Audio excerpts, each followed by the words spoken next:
right now. This is from change to change, right? And check this out, man.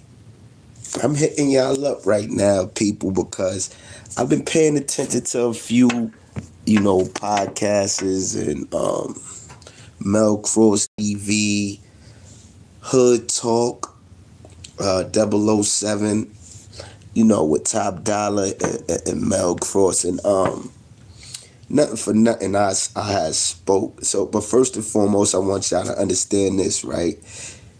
I'm not here for disrespect. I'm not here for talking smack or making myself appear better or bigger.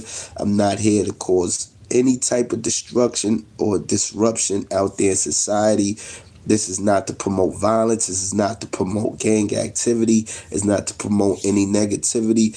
It's to express the life and times of OG Manny Brem, formerly known as OG Manny Brem, who is now known as Low Life Manny. You feel me? You see the sign, you see the symbol, you see the life. It's a different walk, right?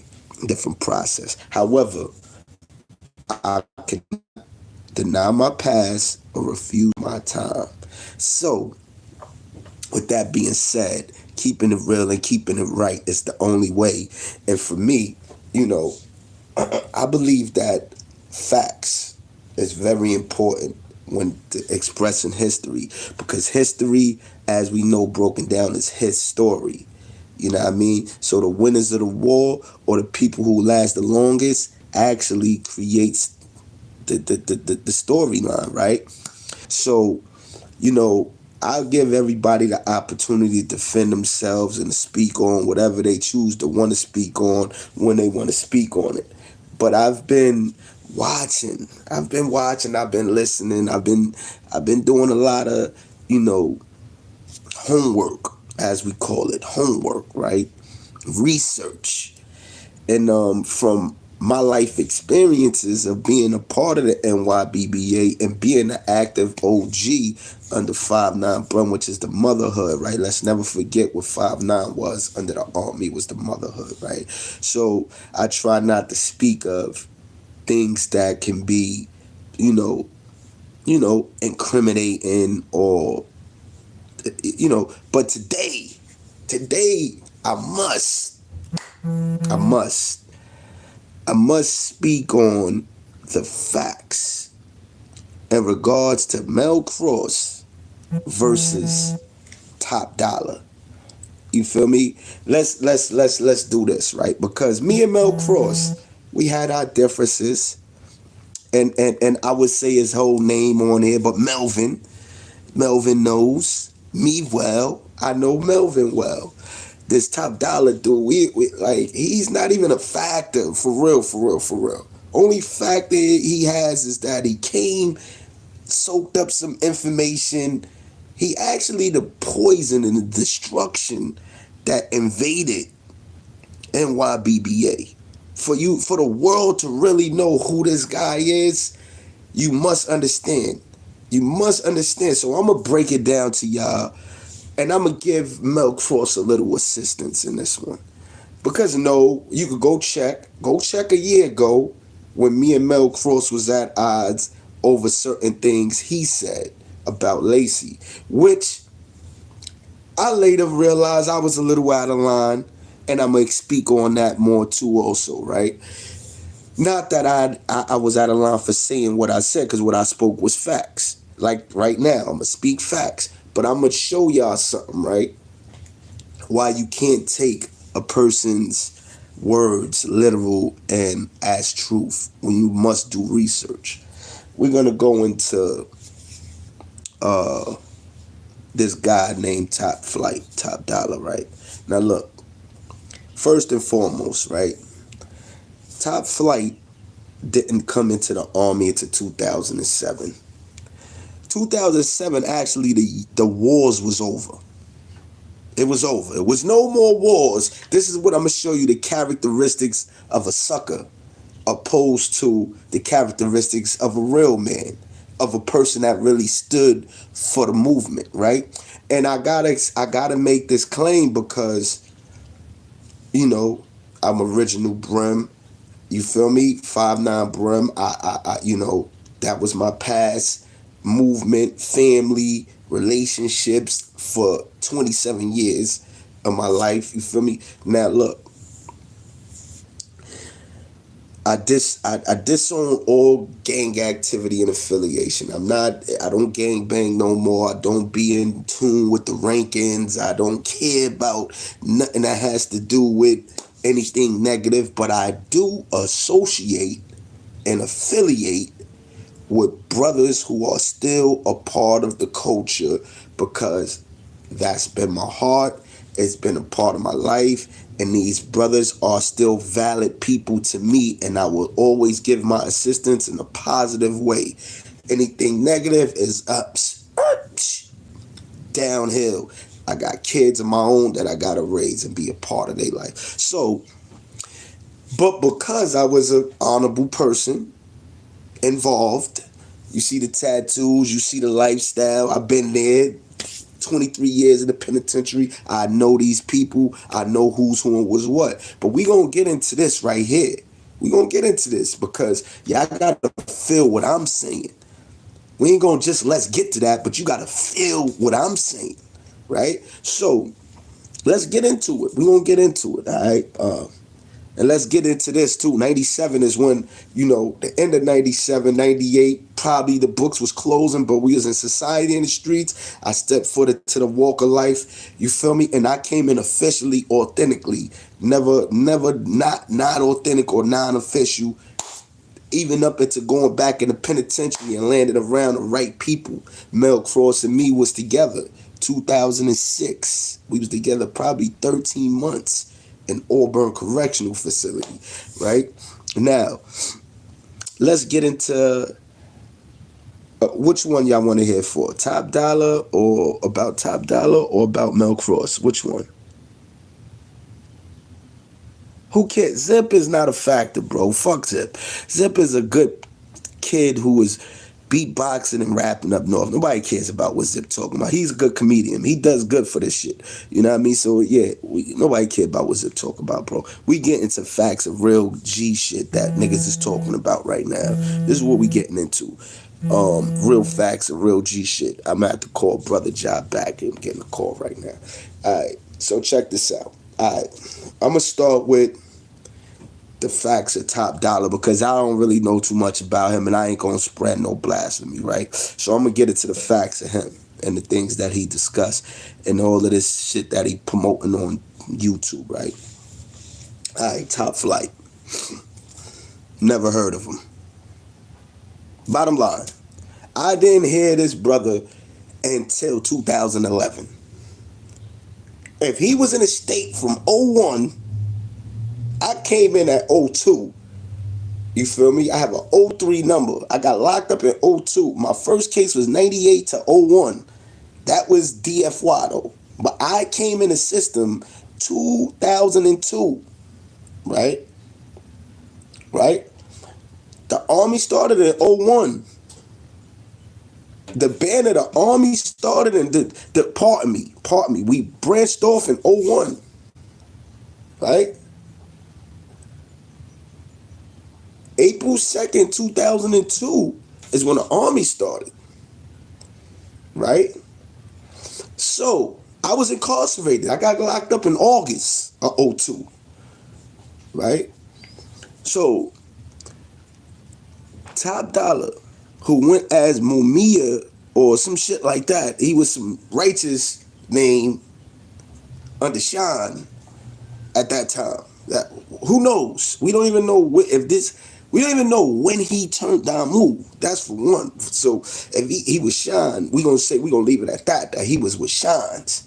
Now, let's go to poor characteristics and traits of a man, right? This Mumia Sean guy, you got a righteous attribute, but you're dealing with the worst set in the blood at that time, which was a gang-banging, retaliation, grimy killer bloods. That's what that was called. So you was all confused from the rip, bro. Your mind was all fucked up. You ain't know. So what you was doing was you was trying to bring some Islamic beliefs and morals and standards to GKB. So you brought a righteous name. Let's start off with how these dudes is all fucked up with they banging. How they minds and how they operation and they stance is all messed up, right? Because although we do know that the nation of gods on earth, and let's get this correct, because a lot of y'all dudes is running around with false indoctrination, right? Damu was created to stand against oppression, but it was the bastards of the nation of gods on earth who started this movement. It was the rebels, the ones who couldn't follow the guidelines, the strict guidelines of being a god, being a nation of gods on earth. It was the savages who joined Damu, right? And even though these brothers may have along the lines corrected their life and bettered their self, their characteristics were not upright like the nation of gods and earth peoples were. You understand that? So they created Damu and took some lessons from nation of God. How do you think we get our salute? Peace, almighty, peace, blood. That came from the nation of God and earth. Peace, almighty, peace, God. How do you think we got the mind, body, and soul? That came from the nation of gods and earth, body and soul, right? How do you think we, like it's just so it's a number of things. There's a number of things that's in the lessons, and where people get it fucked up if they all think OG Mac did this and OG Mac. No, OG Mac was the brain. Sha 120 is supreme, and Taboo created the lessons and the knowledge. Let's get to that. You know, that's first and foremost. Taboo is who made the 200 Deeps codes. That was the first codes. Actually, it was the 150 or 190, I think. I forget. It was another one before the 200s. But Taboo, the most popular and known codes that came to Damu on the East Coast, was created by a brother named Taboo, right? And Sha 120 and Supreme is who created a lot of the lingo and the knowledge at that time, right? So, all right, Mac did what he did with labeling them two before, you know, they came up north or whatever. We know the story. People that is around know the truth and know the real, right? So when we get into understanding that a kid named Top Dollar, who comes in the movement as Mumia Shan, right? Mumia Shan. Cool. All right. But you wasn't aggressive with that name. You wasn't a killer with that name. You're not even a killer with Top Dollar. All right, Top Dollar means that you're into money, or is that means that you're a murderer or you're aggressive? All right, so boom. So your name and your action, your activity don't add up. Usually people take on the names that they live by, right? So when you was Mumia Shan, you was about peace, you was about love, you was about operating off of defense for the people. Am I right or wrong? This is what I get out of here, Mumia Shan, right? So, all right, Mel Cross.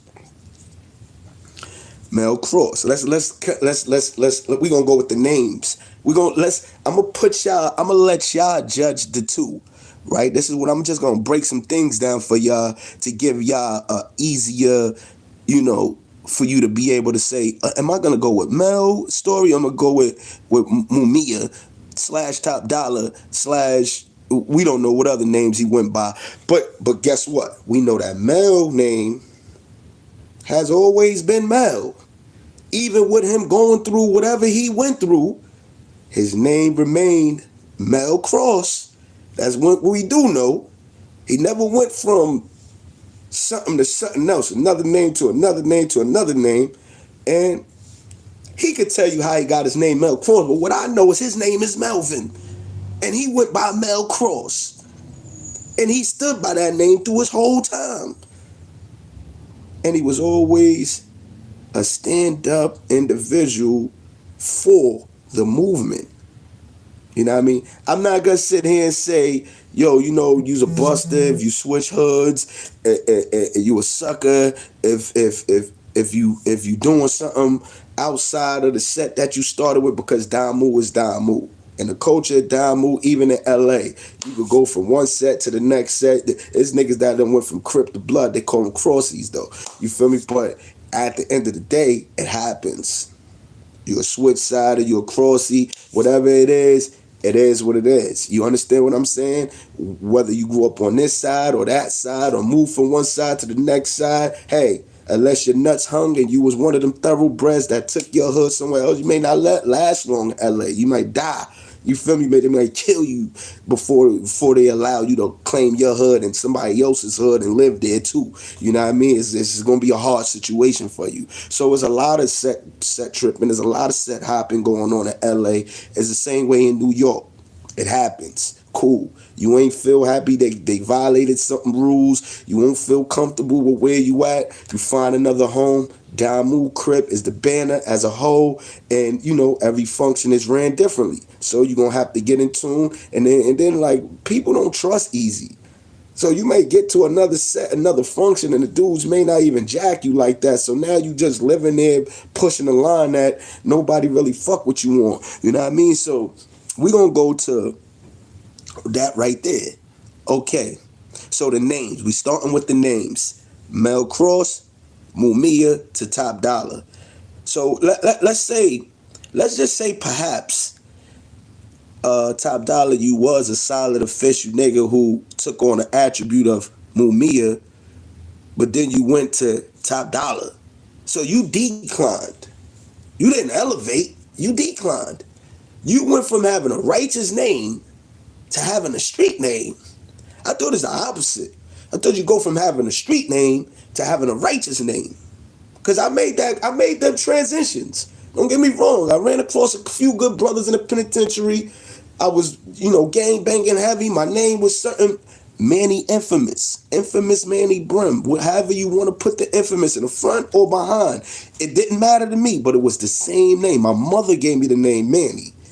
Like his mother gave him the name Melvin, my mother gave me the name Manny.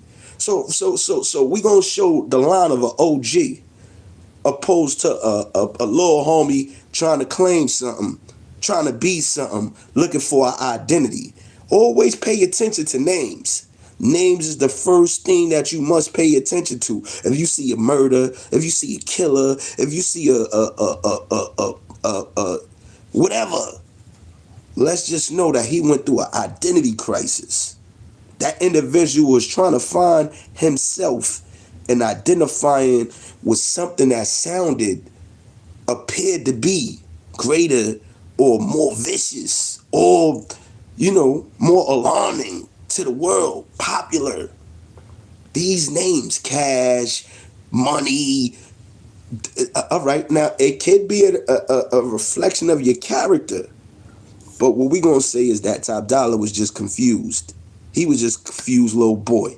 You heard? He was in a state, a confused little boy who didn't really know what he wanted to do with his life, who started following paths. He was a follower. It shows you he's a follower. He's a follower, Top Flight. That's why you crashed out and told on everybody. Now, Mel. We're gonna go with Mel.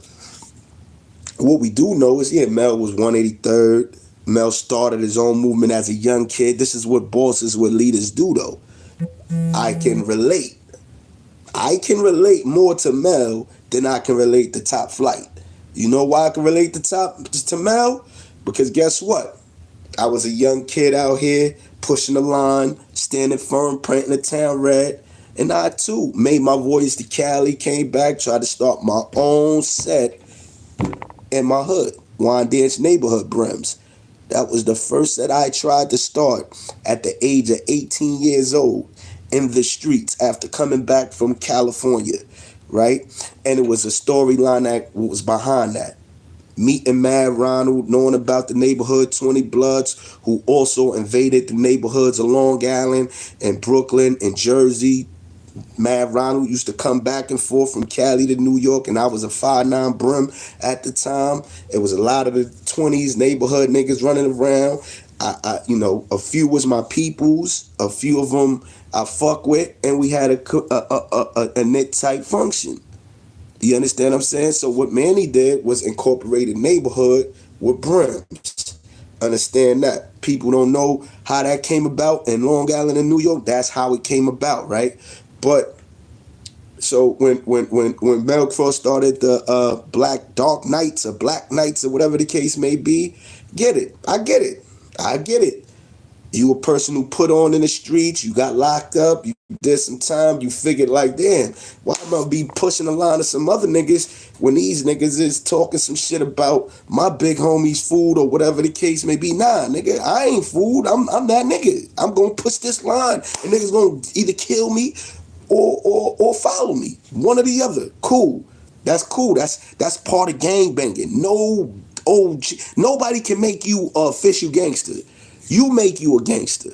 Nobody can give you OG status. You give you OG status. You know how you give you OG status? By lasting, knowing the knowledge, and putting in the work and getting hood certified. Niggas gotta certify you. The only way niggas can certify you is by them seeing the work you put in. That's why I say nobody can actually give you the status. You give you the status by putting in the work and standing tall on that business. And nobody can't take it from you. Only you can take it from you. By doing what? Disobeying the rules and the regulations. And the set flipping on you, right? So let's get into this right here, right? So we got into the name part.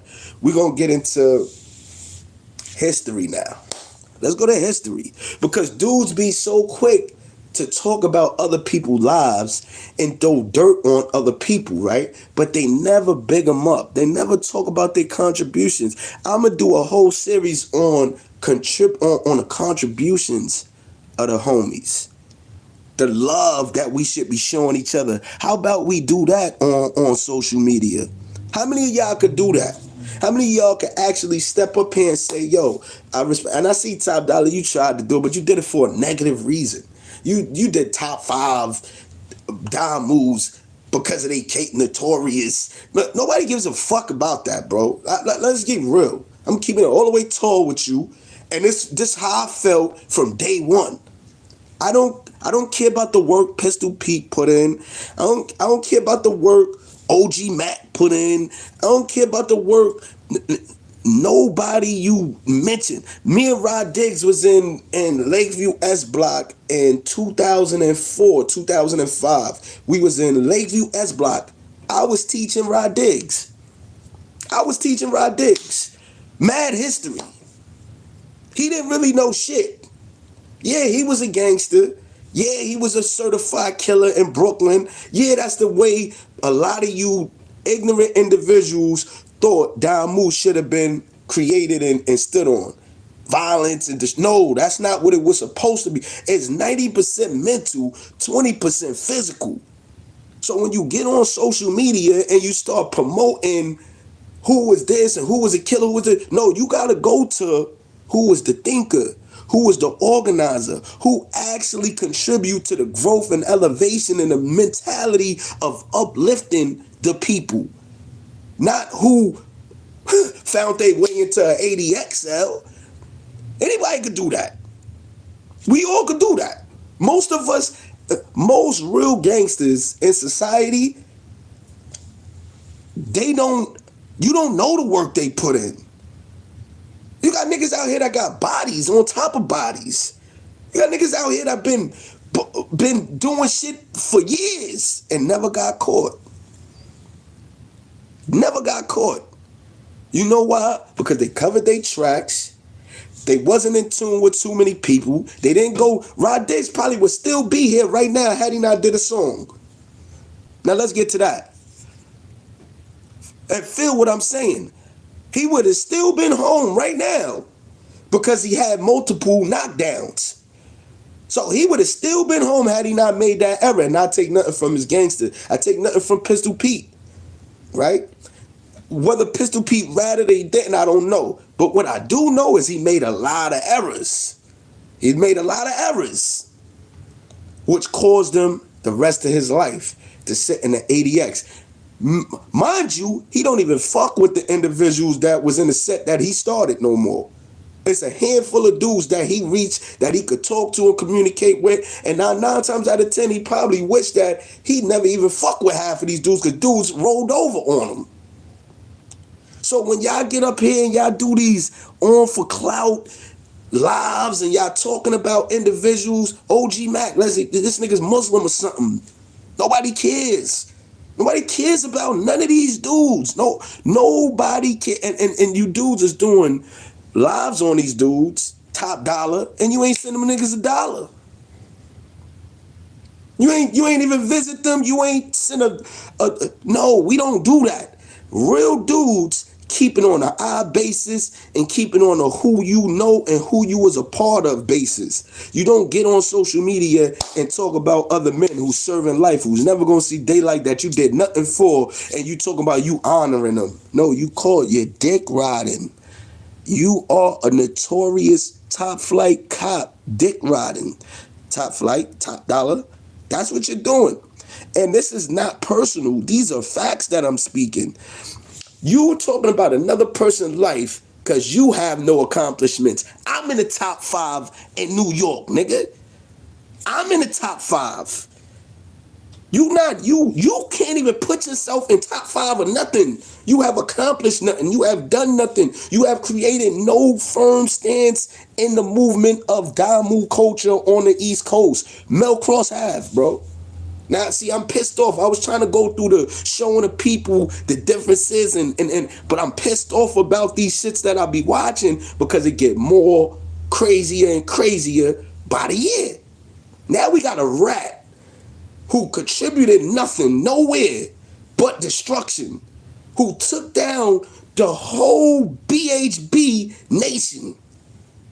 You feel me? And I say this because BHB, even though it's under NYBBA, them dudes always moved a certain way. But what I can tell you is La Brim loved Pee Wee and he loved Lacey. No matter what he did with Pee Wee, I spoke with that man later. In 2011, I spoke with him. In 2014, I spoke to him, right? And I stopped talking to him in 14. But I can tell you this. He did acknowledge the errors that he made back in 07, 08. You feel me? And I could talk about a lot because guess what? I was the high stain of 5'9" at that time. From 04 to 2014. Yeah. 10 years. Really a little longer than that. But all of that, yeah. So top flight, don't even play yourself when it come to me. You feel me? You can say what you want. Oh, we don't know. Well, guess what? I can tell you about work I put in. I can tell you about the things that mattered, that counted. But I could tell you more about who I helped, who I built, what I helped contribute to the army. I could tell you more about that. You feel me? And all of them will agree. Mel Cross, Larry O, Lacey, Pee Wee, you name them, they gonna tell you. Oh, nah, the bro is telling the truth. You feel me? So when y'all get up here and try to discredit my name with all of that sucker shit you and Zip did, the gated, no, bro, stop it. Fuck all of that. You know what I mean? Let's be real. We talking facts. That's not a fact. None of that is facts. I never ran. I never gave up a nigga. None of that is facts. What we're going to do is we're going to talk about this right here, right? Respectfully, right? Mel Cross. I'm going to tell you about Mel because he already told you about him, right? And he don't have as you can see, Mel is not really a vernacular person. His speech, he don't know how to deliver words properly, but he knows how to, you feel me? Talk. He's not a dummy. He's an educated individual, but he don't know how to formulate things the way I'ma formulate it and put it together. So I said, yo, you know what? He ain't reach out to me. We don't even talk. We deaded some beef, but we ain't call or talk to each other in over 7 months right now, right? But I'm gonna tell you this, right? And I'm gonna tell you why I was mad at Mel. And like dudes done told me. Smitty came in when me and Smitty checked each other off of camera. He told me straight up, he like, yo man, y'all did that only because I expected more from you. I looked at that your name and honor, but I expected for you to be doing something different other than being on social media, tearing down and talking down on people, right? Which is cool. Everybody want their clout. Everybody want to get in how they get in, but you affecting a person's name. See, my vision and my purpose is a little different from y'all's. I'm out here really doing God's work. I'm really out here trying to rebuild the communities. I'm really out here dealing with the youth. I'm really out here dealing with struggling women and peoples and trying to get, our people at a higher, greater, better level, right? So when I sit here and I look at the shit that y'all talking about, right? And I'm saying to myself, like, what relevance is this? What is this bringing to the table? What changes is this making for us? You feel me? How are we improving in the people and talking about some past bullshit that makes no sense and haven't got a nigga a dollar? You feel me? Only got people in a lot of shit. You feel me? Wars and stuff like that we don't care about no more, right? Because let's get real. Melvin said something that was real. Mel said, what made you come from Sean to Brim when y'all locked us in as enemies? And everybody that know Army business history, I'm not gonna get into too much of that, right? But what I am gonna tell y'all is this, and we could always go to the beginning of the time when the Army was founded, as Mel Cross said, and I commend Mel Cross a lot for being that person. That takes a big heart. Let's always remember this, y'all. If you haven't been in the penitentiary, and Maxis, right? We talking about in the 90s and the millennium, early millennium. We ain't talking about this new penitentiary. The new penitentiary is bullshit, right? We are talking about when there was no cameras like that, when the police was killing and stomping out people and all of the Maxes destroying. They Bloods was their number one enemies. They hated us to a max in the system. They treated us like we were terrorists. You hear me? So to be Damu inside the penitentiary alone in a max A, it took guts, it took strength, it took honor, it took real men, it took warriors. Let's get to that. Ain't no man that was a Damu and stand, especially with a position, is a coward to me. That been in that penitentiary, and I don't care if you did drugs, I don't care what other actions you did to tarnish your reputation, but if you stood in a max A penitentiary going out to a yard wearing the color red, I don't care what max penitentiary you was in, give yourself a pat on the fucking back. That starts off this right here, and like, share, and subscribe to that. You feel me? Anybody that's feeling what I'm saying, tap in. You know what I mean? You should be pushing the like button right now.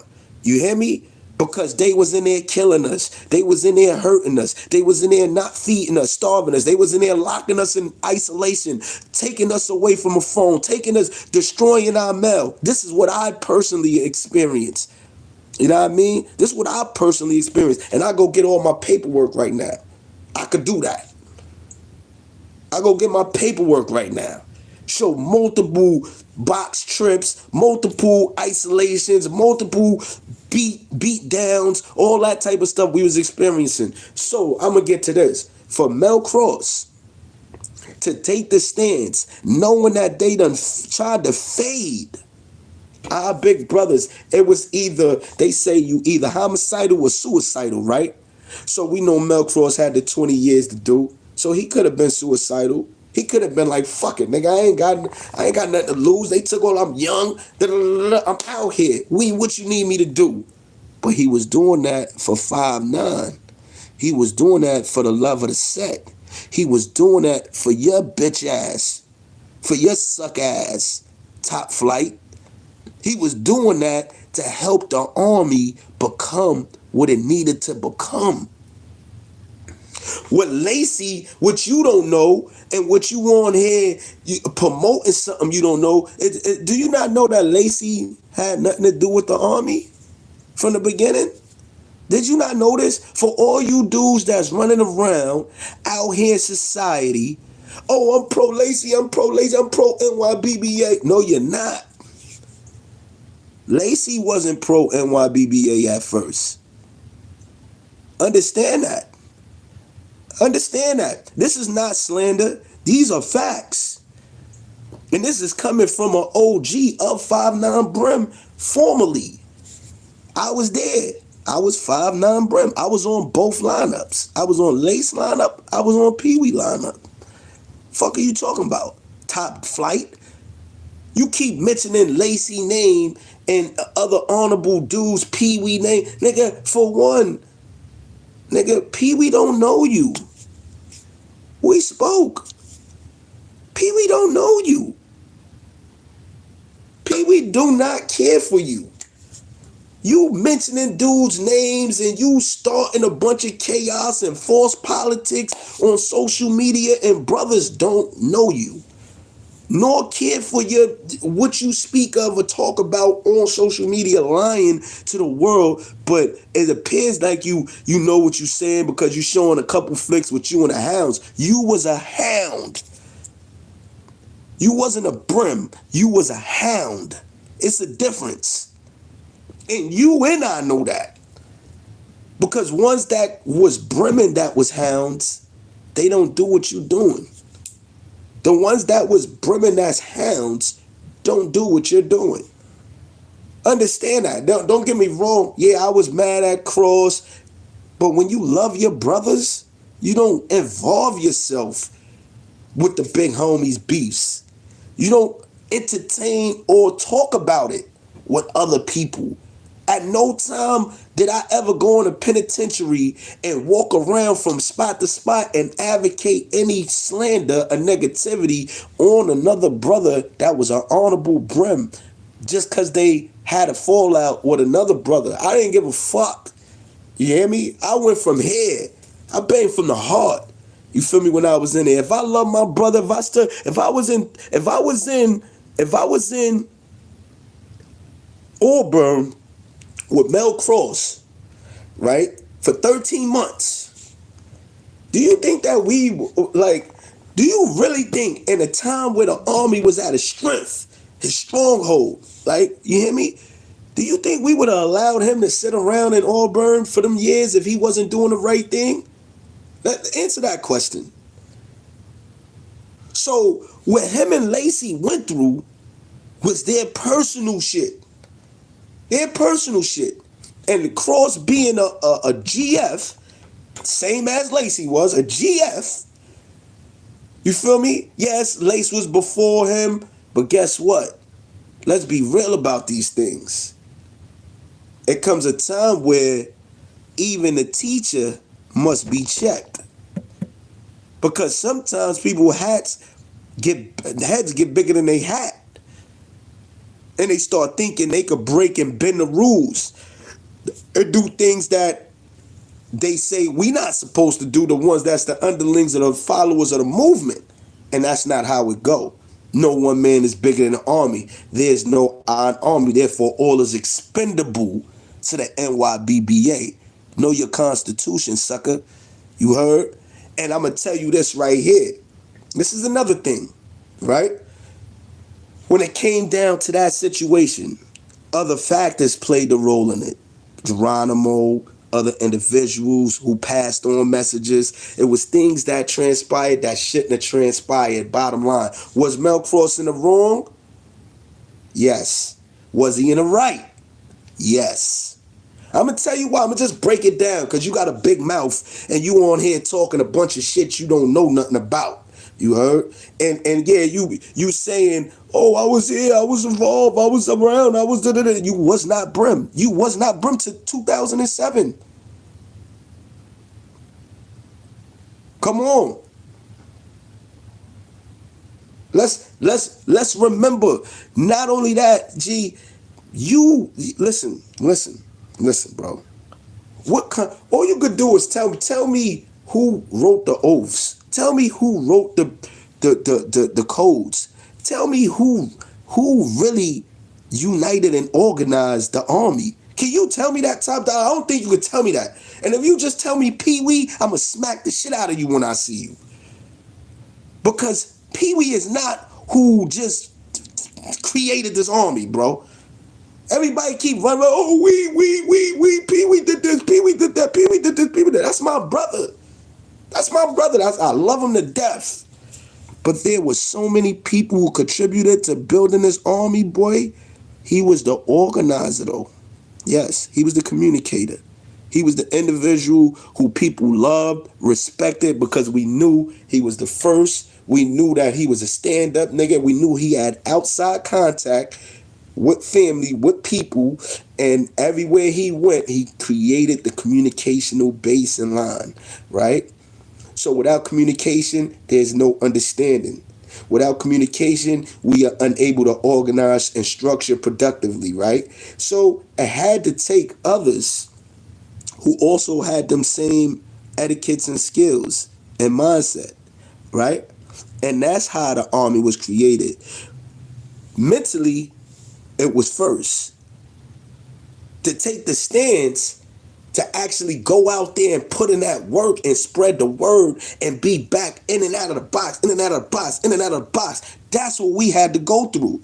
And for you to be Sean Top Dollar, who was the number one arch enemies of us at that time. Let's get that facts right. They didn't like Pee Wee. They didn't like me. They didn't like LG. They didn't like La Brim. They didn't like S Brim. They didn't like Ashan. They didn't like none of us. You know why they didn't like none of us, Top Dollar? Mel Cross. You know why they didn't like none of us, Top Dollar? I bet you don't know. Why they didn't like us, Top Dollar? Why is Manny name in that equation and yours not? Why they didn't like us? Because we was all on the lineups of 5'9" Brim. And when they put out the worldwide to get rid of all, remember when Vanguard was created? Vanguard 100 Bloods, yeah. Wayno and fucking with the beef stick nigga. You remember when they created that? What was that created for? What was that created for, Top Flight? It was created to get rid of all 5'9" Brims and BSVs, right? And that was in 02, 03. Some shit like that, right? I remember I came up north because I came up north to that war. I came up north as the 1-star 5'9" Brim. My first deal was Darleno Valentine, who was an OG of Valentine because of that. You heard? So when you talk about really history, when you talk about who put in what, who did what contributions they made to the NYBBA, and when you mention Mel Cross name, if you wasn't actively involved, I'ma say from '01 all the way to now with this army, you should shut the fuck up. You shouldn't say nothing blasphemy or negative about anybody's name in the army or who was a part of the army. You shouldn't even be having no lessons or teaching or talking about anything regards the army on social media. You know why? Because you wasn't a part of it. You didn't matter. You did not matter at that time. You still don't matter right now. Your name is tarnished to the maximum degree. You couldn't even hold the position. And they say this. They say absolute power corrupts absolutely. So La Brim gave you a position like we all know La did. La gave a lot of you niggas positions just based off of your physical attribute. That's why La wasn't ready to be a GF really. This is why Pee Wee and other individuals never gave him that position when he wanted it. Because mentally, he wasn't ready for it. Because these are the mistakes and the errors that people make when they're not ready for certain positions of power, right? So he puts you in position, old dog in position, and all y'all niggas is rats. So he did not do a thorough investigation on y'all. A thorough screening. Thorough screenings is needed these days. Even back in the days it was needed. You understand what I'm saying? You dudes run around here and you on social media talking history, bashing people, saying this is for views. If it's for views, nigga, go outside and run up the street butt ass naked or something. Go get you some views that way. Go act like you smoking some dust and go dance naked on a car. That's gonna get you a whole lot of views. Get you some real clout. Now, I mean, get caught doing some shit, go blow smoke out your ass or something. You feel what I'm saying, asshole? Do that. Dig what I'm saying? Respectfully, I'm saying this because, not because Mel Cross is my mans, not because no, because I'ma keep real always alive, and I'ma let the people know what's real. The real deal is this. Mel Cross put his life on the line. You should be thankful. Even though I despise a lot of shit that he did and done, guess what? Guess what?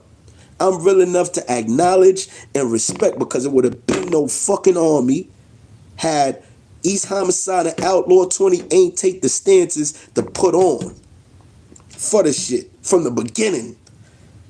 You understand what I'm saying? And then Low Rider and Mac Baller, same thing. And then his squad, if they ain't take Red Side, if these dudes Wise Red, Eyeshine, you don't even know history. This is what's crazy. You sitting up here, you just talking. You don't know the founders. You don't know the godfathers. You don't know the first 5 OGs of East Army Hood. Can you tell me this, Top Flight? Or we just gonna badger and talk about what we know was the downfall of a brother? Talk about the good. Talk about the uplifting. You want to talk about this army? Talk about what we need to get back to. Talk about that. Talk about the fact that the love and the loyalty is not there no more. The honor is not there no more. You're bringing the dishonor. All you dudes out here do is bring dishonor, disloyalty, destruction. That's it. And it's sickening. It's very sickening. This is the reason why it's the way it is today. All right, so we're going to get into this. Mel Cross, right? Education was important to him. Ideology was important to him. Working out was important to him. These are positive characteristics that both Pee Wee and Lacey implemented in all of us, right? And this was also an original 31 rules. So if you hadn't been a blood before the army started, then you wouldn't know that.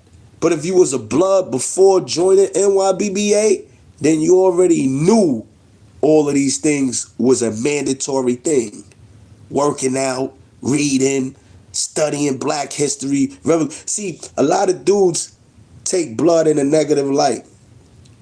But actually, if you studied the laws, if you studied the rules, if you studied the ideology and the history, you would have been a great man.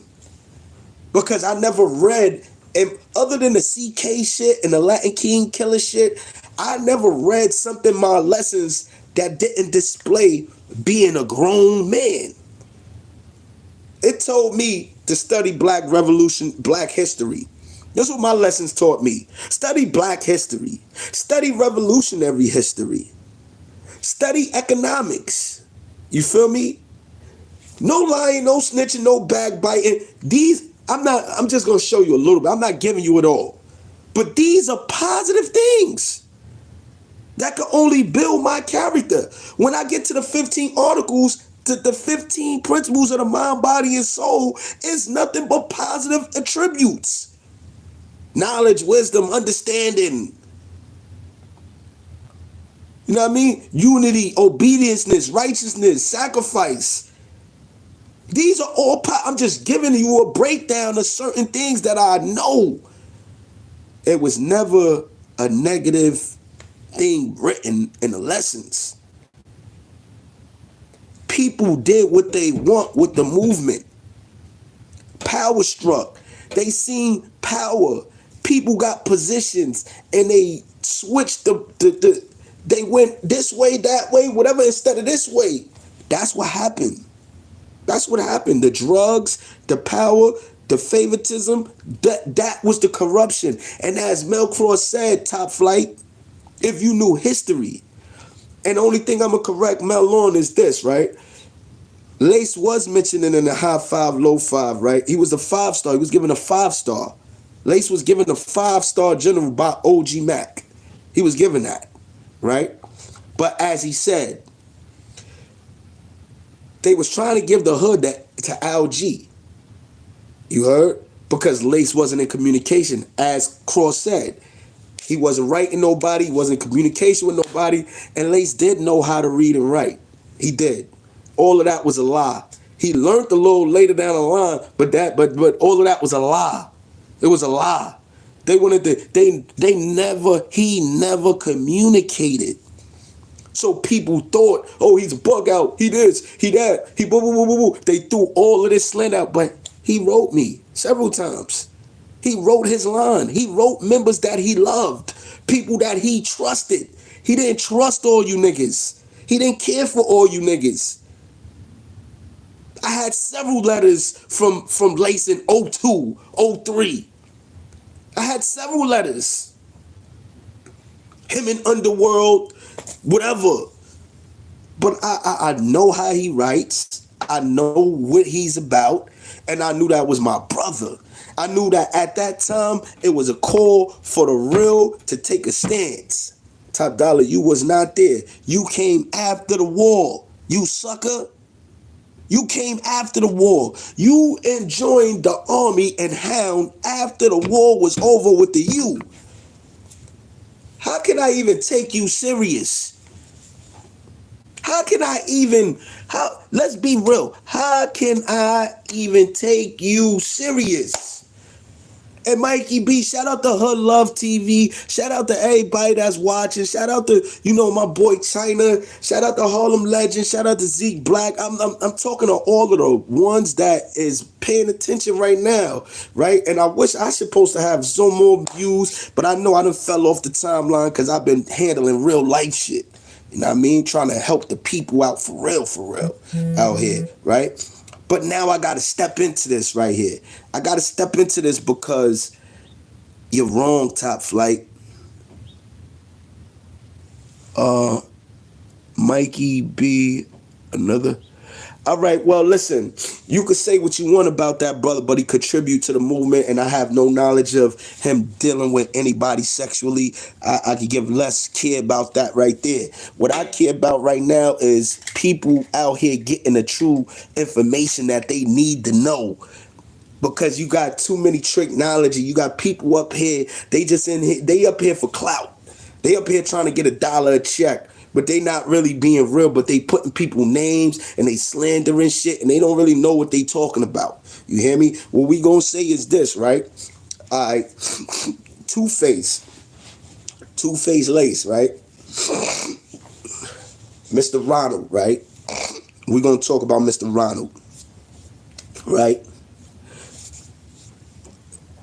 First things first, y'all want to clear up some of the shit that's been going on in the world? Clear it up by this right here. Get understanding this right here. Mr. Two-Face was told on by family members.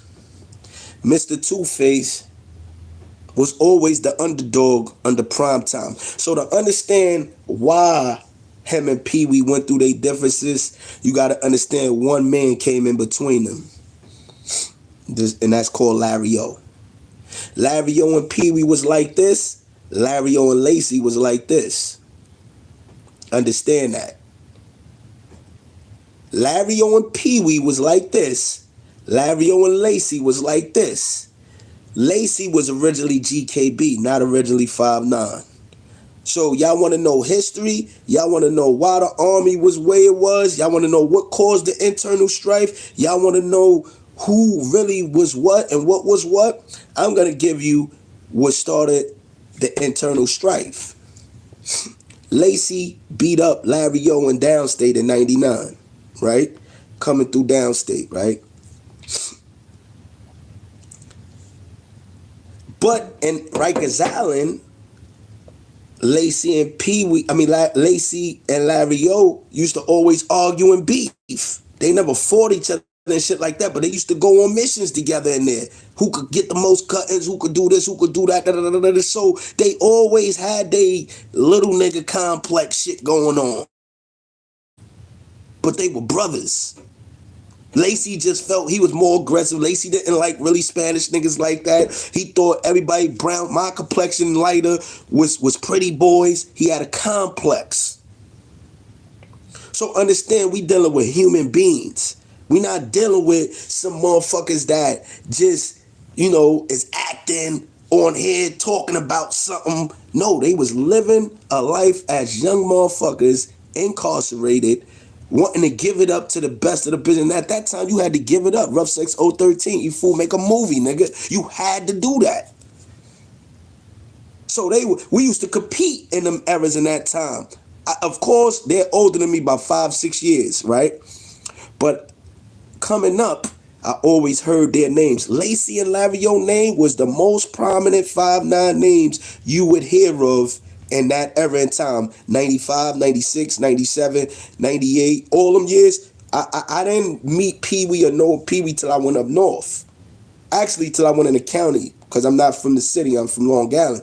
But when I went to the county, that's when I really got in tune and heard all of the people's names that I was put. Mel Cross, Algie, La Brim, S Brim. I started hearing all them names in '01.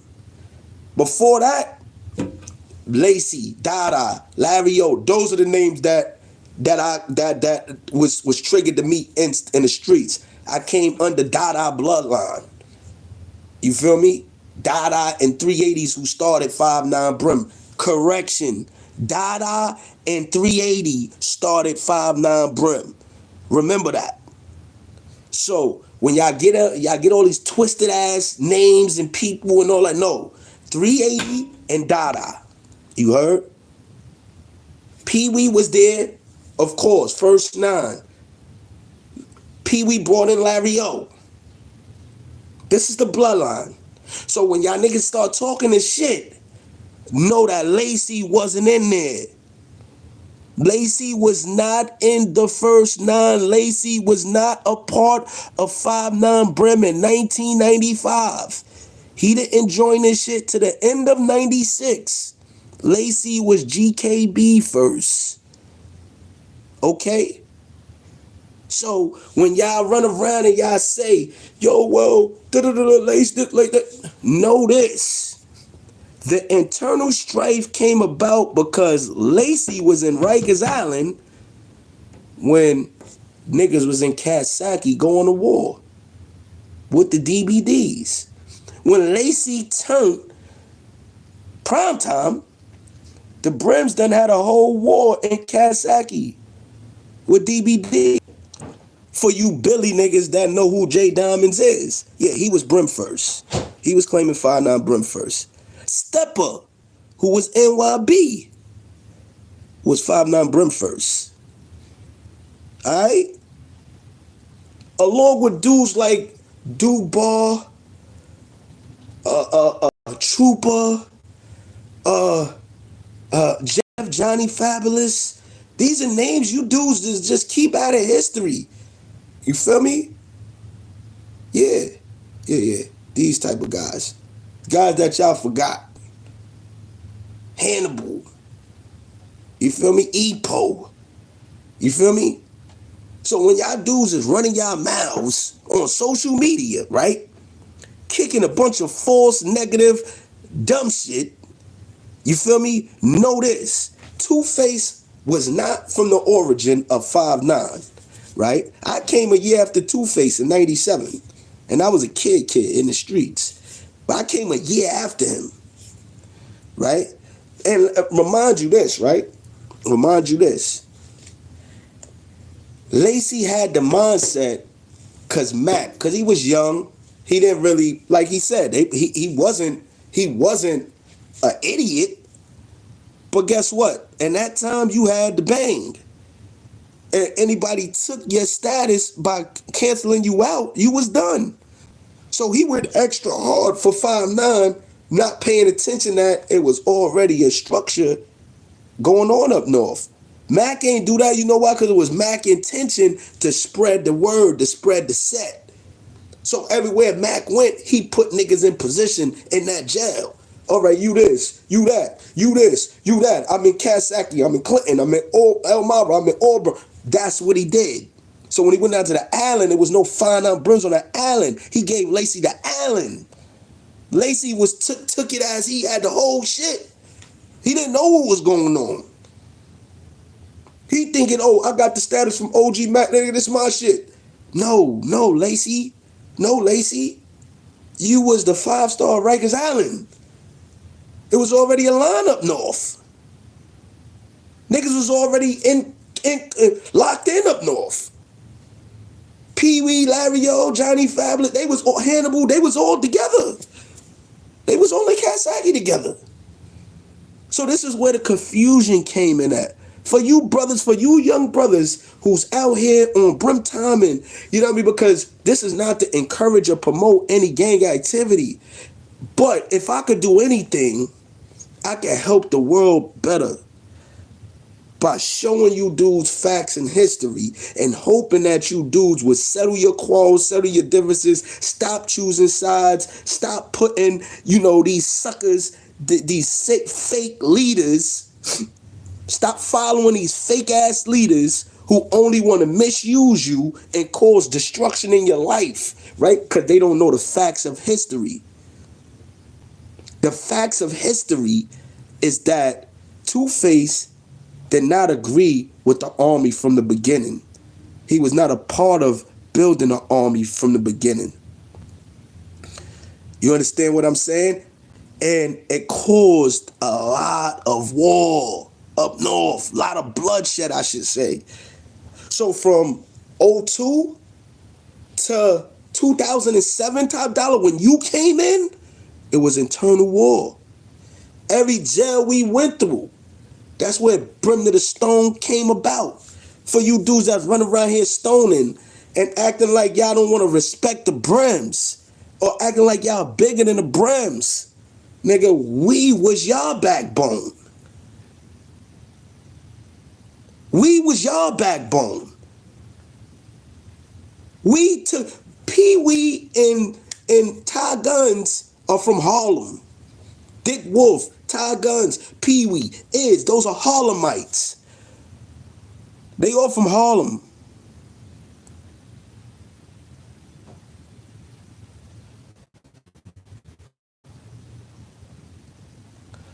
No. Facts. 98. Mac gave Lacey 5-star general. 5-star general. Facts, Mikey. What are you talking about? It was no 5-star. Yes, it was. 1-on-1 and all of that was 95, 96. We talking about 98. I'm talking about 98. 98 Lace, when they did the high 5, low 5, the high stains and the low stains, and they gave out the 5-star to 1-star. They gave Lacey the 5-star general. Mac gave Lacey the 5-star general spot. Facts. Facts, Mikey.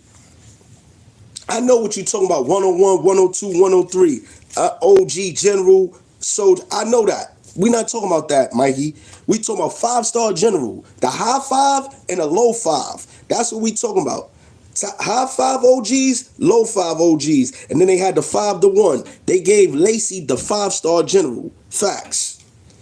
That's a fact. I had the whole shit.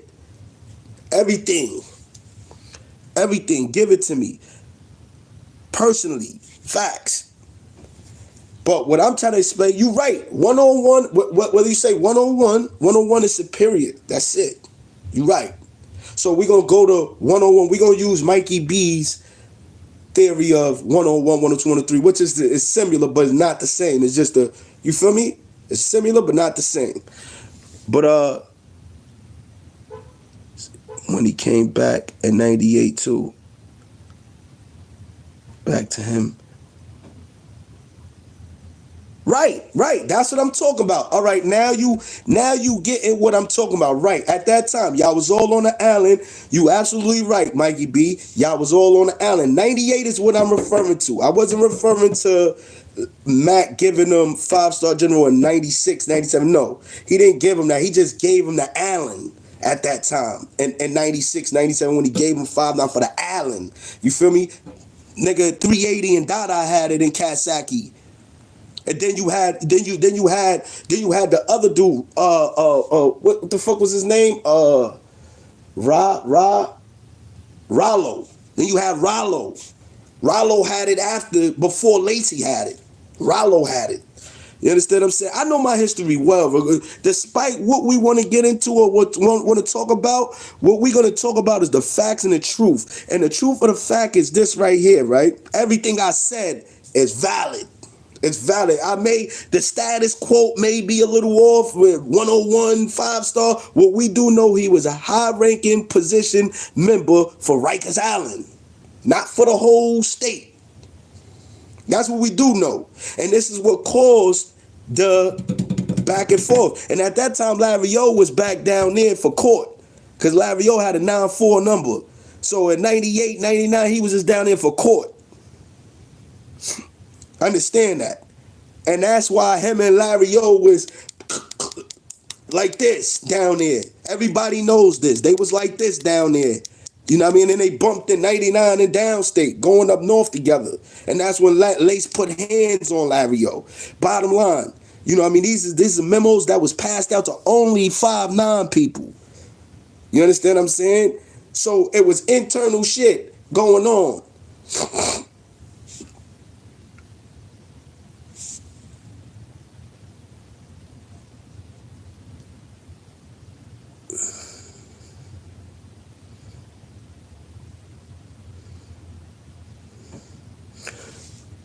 Right, 98. Absolutely. That's what I'm saying. In 98. Absolutely. The books was closed and niggas went into the general shit and they put Lace down as a 5-star general for 5'9". Absolutely. Absolute facts. The books did close, right? Because that was the whole thing with me. You feel me? In the streets. You know what I mean? When I was fucking with Almighty Infamous and them up in Polo Grounds, Dada Boy Mom, he had just came home from the penitentiary system in 98. And he was doing his thing, recruiting. And everybody was saying that, like, yo, boy, the book's supposed to be closed, boo, boo, boo, boo. But in the streets, niggas wasn't caring about what they was talking about in jail. So the whole thing was, that's why in the jails, they start saying dudes that came home and would bring niggas home in the streets as food. If you didn't come home in prison, you was food. That's back in that. I was there. I was out here putting on. I know what I'm saying. I was outside. I done started a whole wave out in Long Island. You understand what I'm saying? And then I got locked up in 98. Came home 2001. Got locked back up in 02. Went back up north. That's when I met all these dudes. You understand what I'm saying? But my whole thing is this. We're not going to take away from the narrative. The narrative is this, right? Top flight. You was a nobody. You don't have this knowledge. You don't know these things. The internal strife that was incorporated under 5'9" came from Two-Face not understanding and not caring about those that was up north, right? But he loved his brims. What he wanted was total control and power. So when he came up north, that's what he was set out to do, to reconstruct. And he was a physical, forceful leader, right? Pee-wee, who was a mind, who was a thinking body, who was also putting in work. At that time, Larry O and Pee-wee used to put in probably the most work in little free,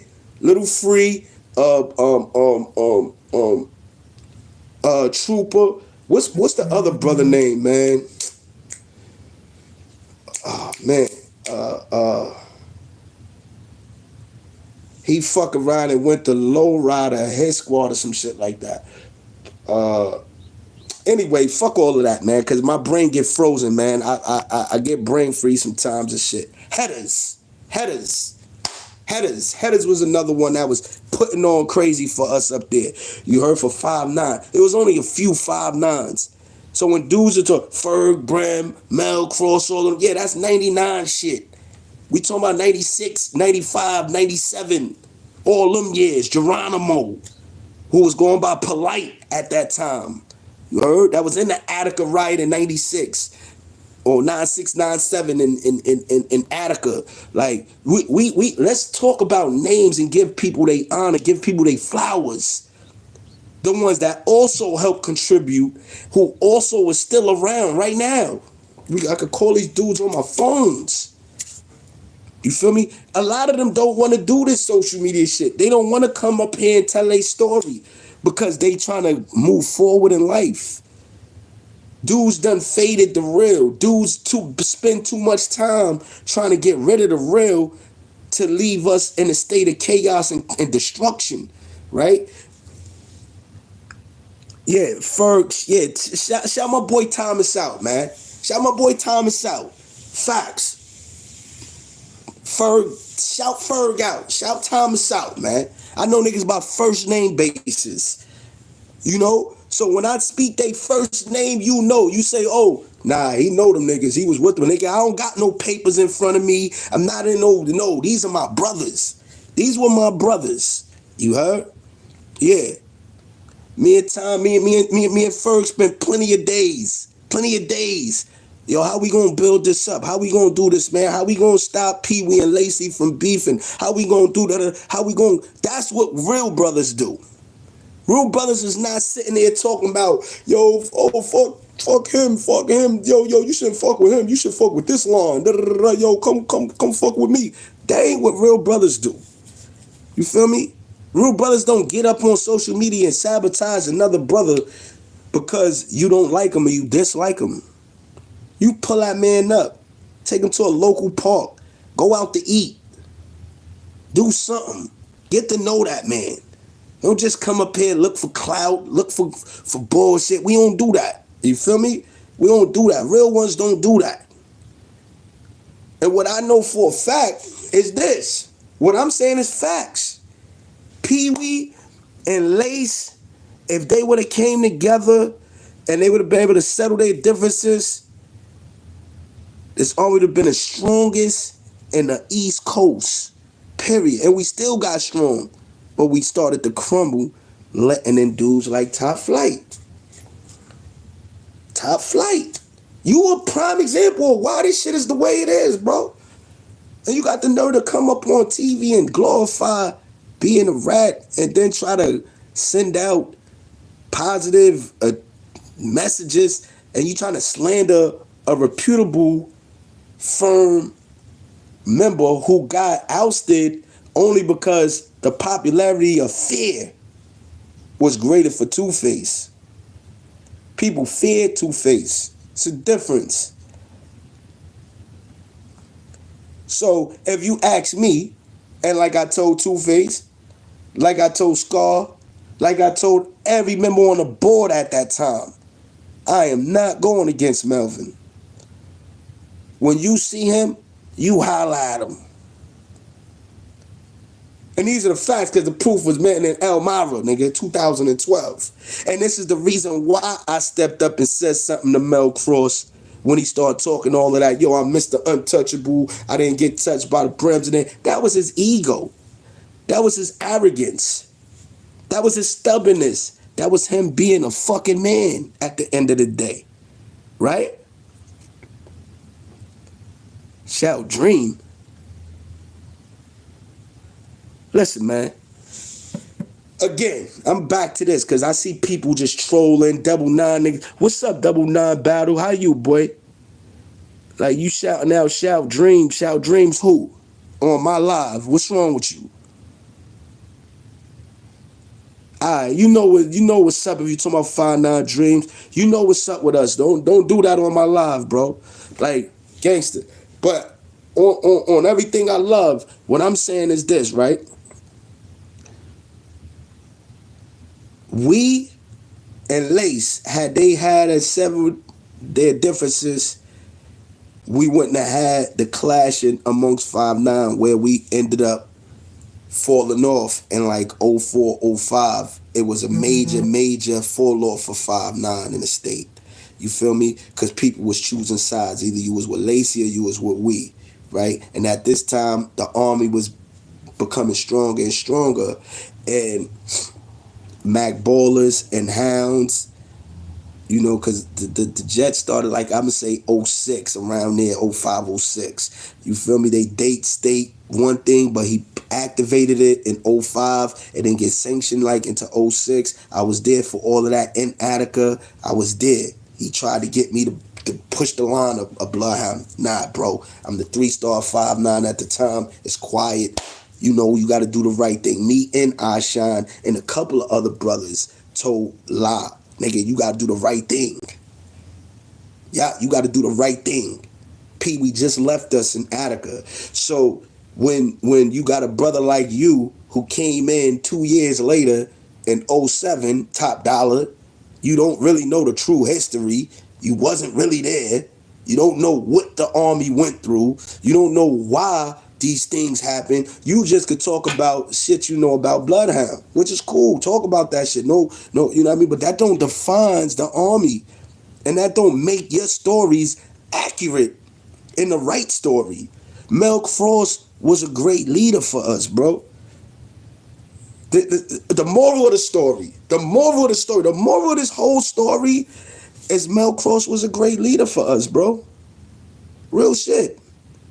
That man, I was there 13 months with him at Auburn. And I'm going to say this again. He didn't have to do nothing. He could have stayed in this motherfucking cell all day.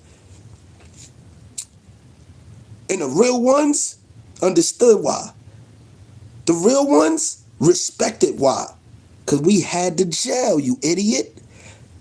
It was a brimstone jail. Yes. Auburn was a brimstone jail.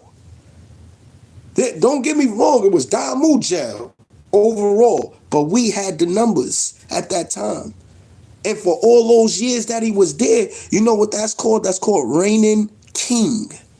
That's being a reigning king. While you niggas is sitting up there talking about, oh, it's a war going on. Let's go into history. Hannibal of Carthage. Hannibal. Let's go into Shaka Zulu. Let's go into the Zulu nation. Let's go into any history. You have where you fall back on, right?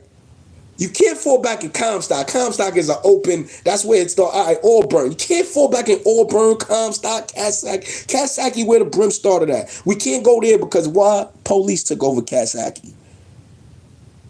You couldn't even talk on a company in Kasaki. Police took over Kasaki.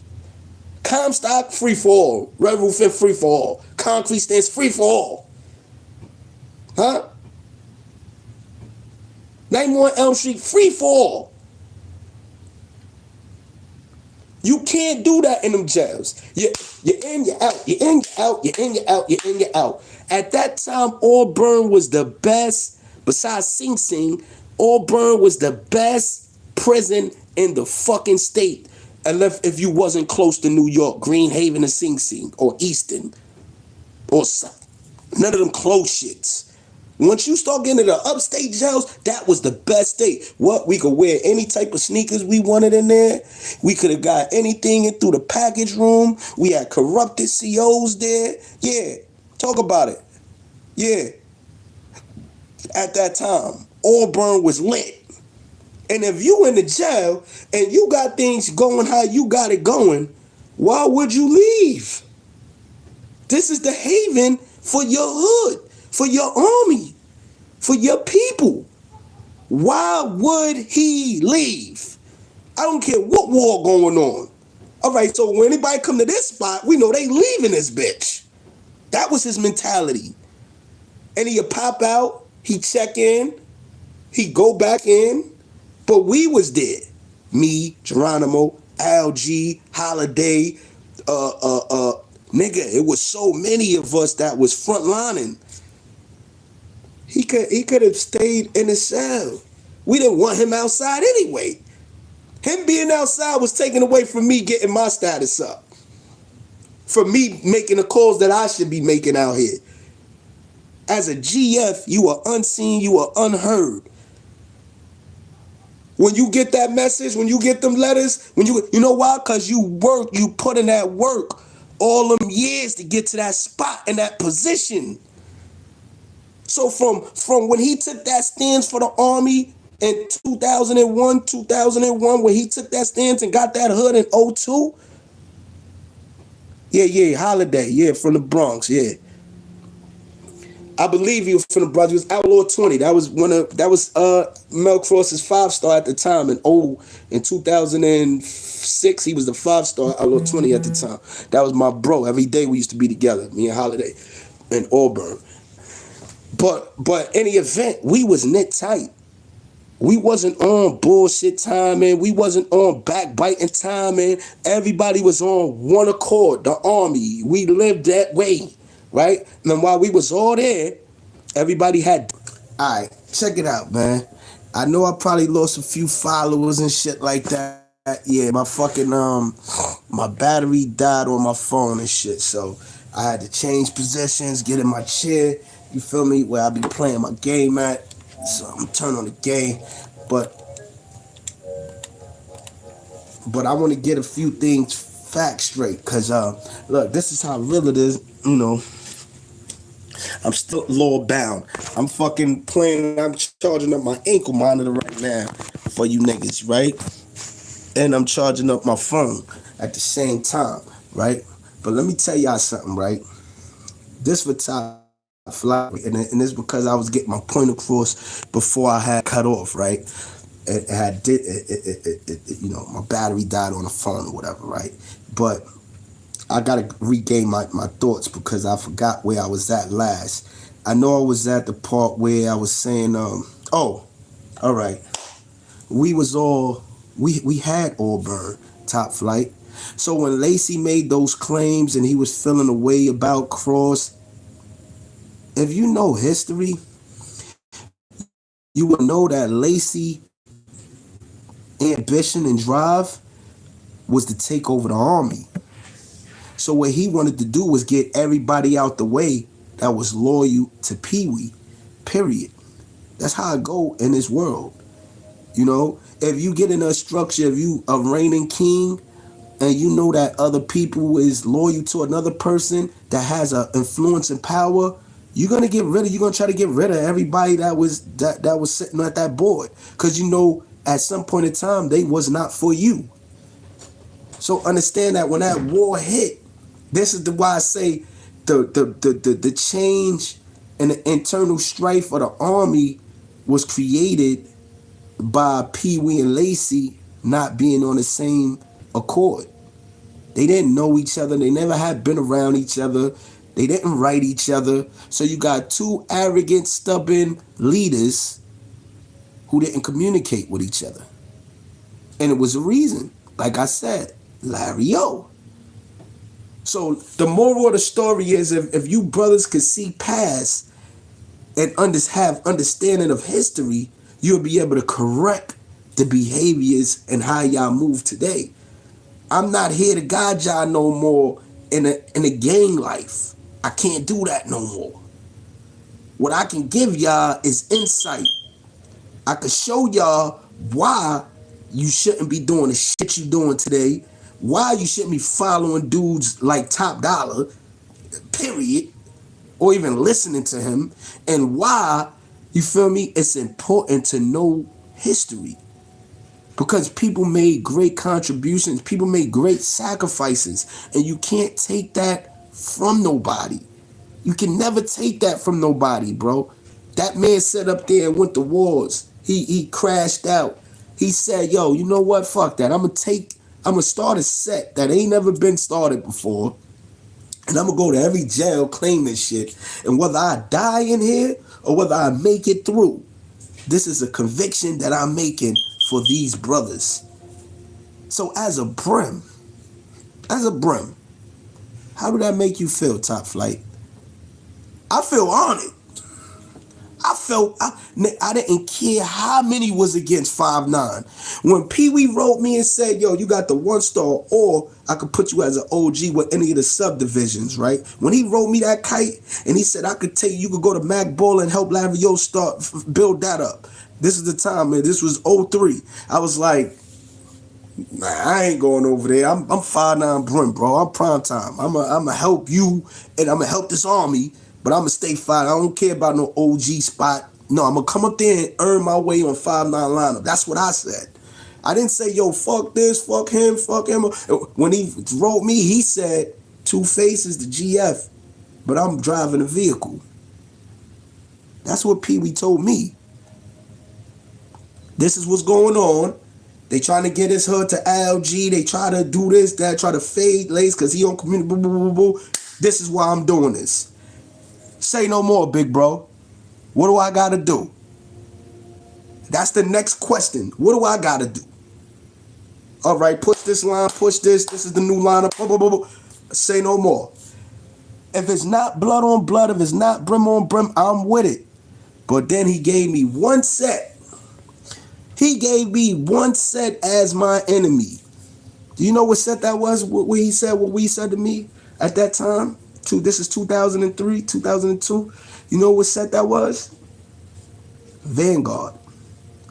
You see this set right here? Push it.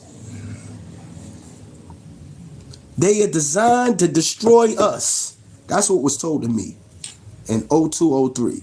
Right? Coming up north. So now, what I ask you is, where did it state that you switch sides? I thought it was no set tripping, no brim hopping. I thought those was in the 9. All right. So clarify this right here off the rip. Nobody should be promoting any transgression or any bloodshed amongst another brother. You coming up on here talking about, yo, Cross, yo, you got faded, yo, you told the man to eat a Frank. Guess what? They both was wrong. It's no big eyes, little U's. Lace was wrong, Cross was wrong. It ain't no, oh, Lace can say what he want. He didn't found 5'9" brim, nigga. He didn't found NYBBA. No, he cannot do or say what he wants. And even in the Constitution of the Army, it said that 9 guerrilla fathers sit at the board. There will be judges. There will be a base committee where the directors vote. No one man was the Army, bro. You had to be 5'9" to sit at the chairman as the chairman because that's the motherhood. But no one man ever ran this army. No one man contributed to this army. Everything. It was a collection, a community, a brotherhood, right? And everybody played a part in building. Everybody had a voice because we wanted to be different. We didn't consider ourselves gangsters no more. Do you not know that? Why everybody run around, oh, I'm a gangster. We didn't consider ourselves gangsters no more. No longer.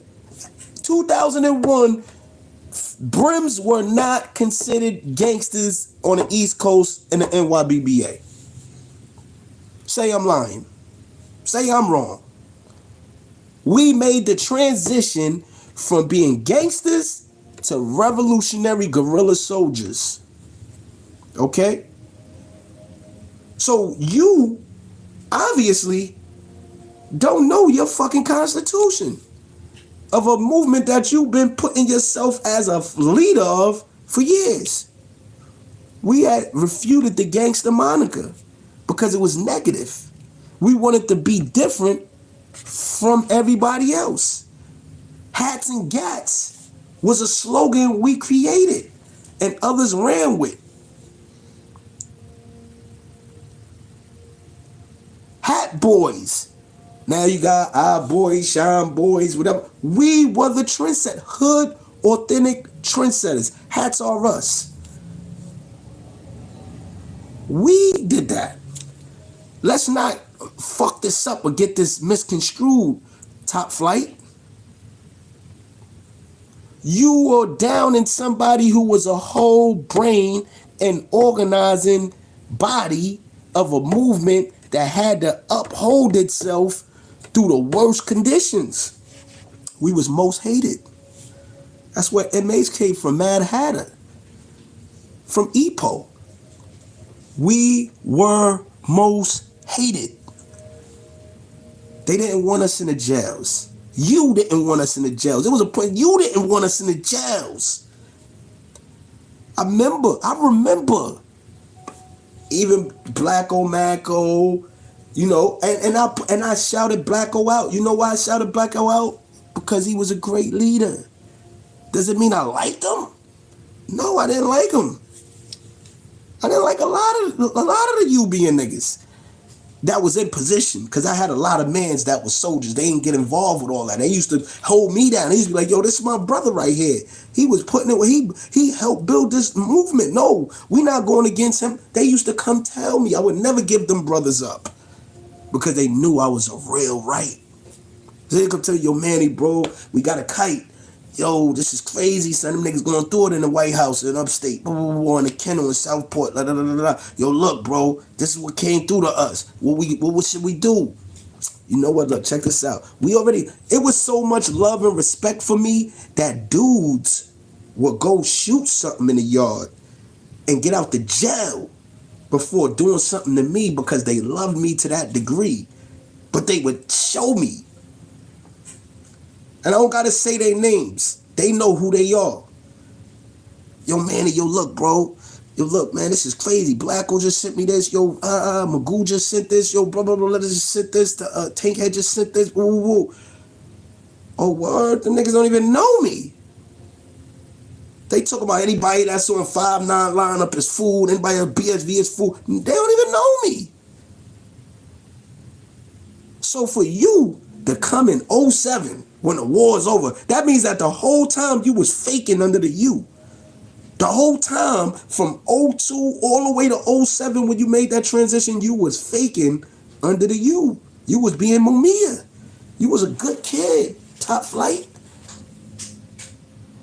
You was a good kid. All of this, yo, I was action-packed. I'll take this, I'll do this, I'll da-da-da. You joined the movement that your nation was plotting, your GF, Blacko, was promoting against the army.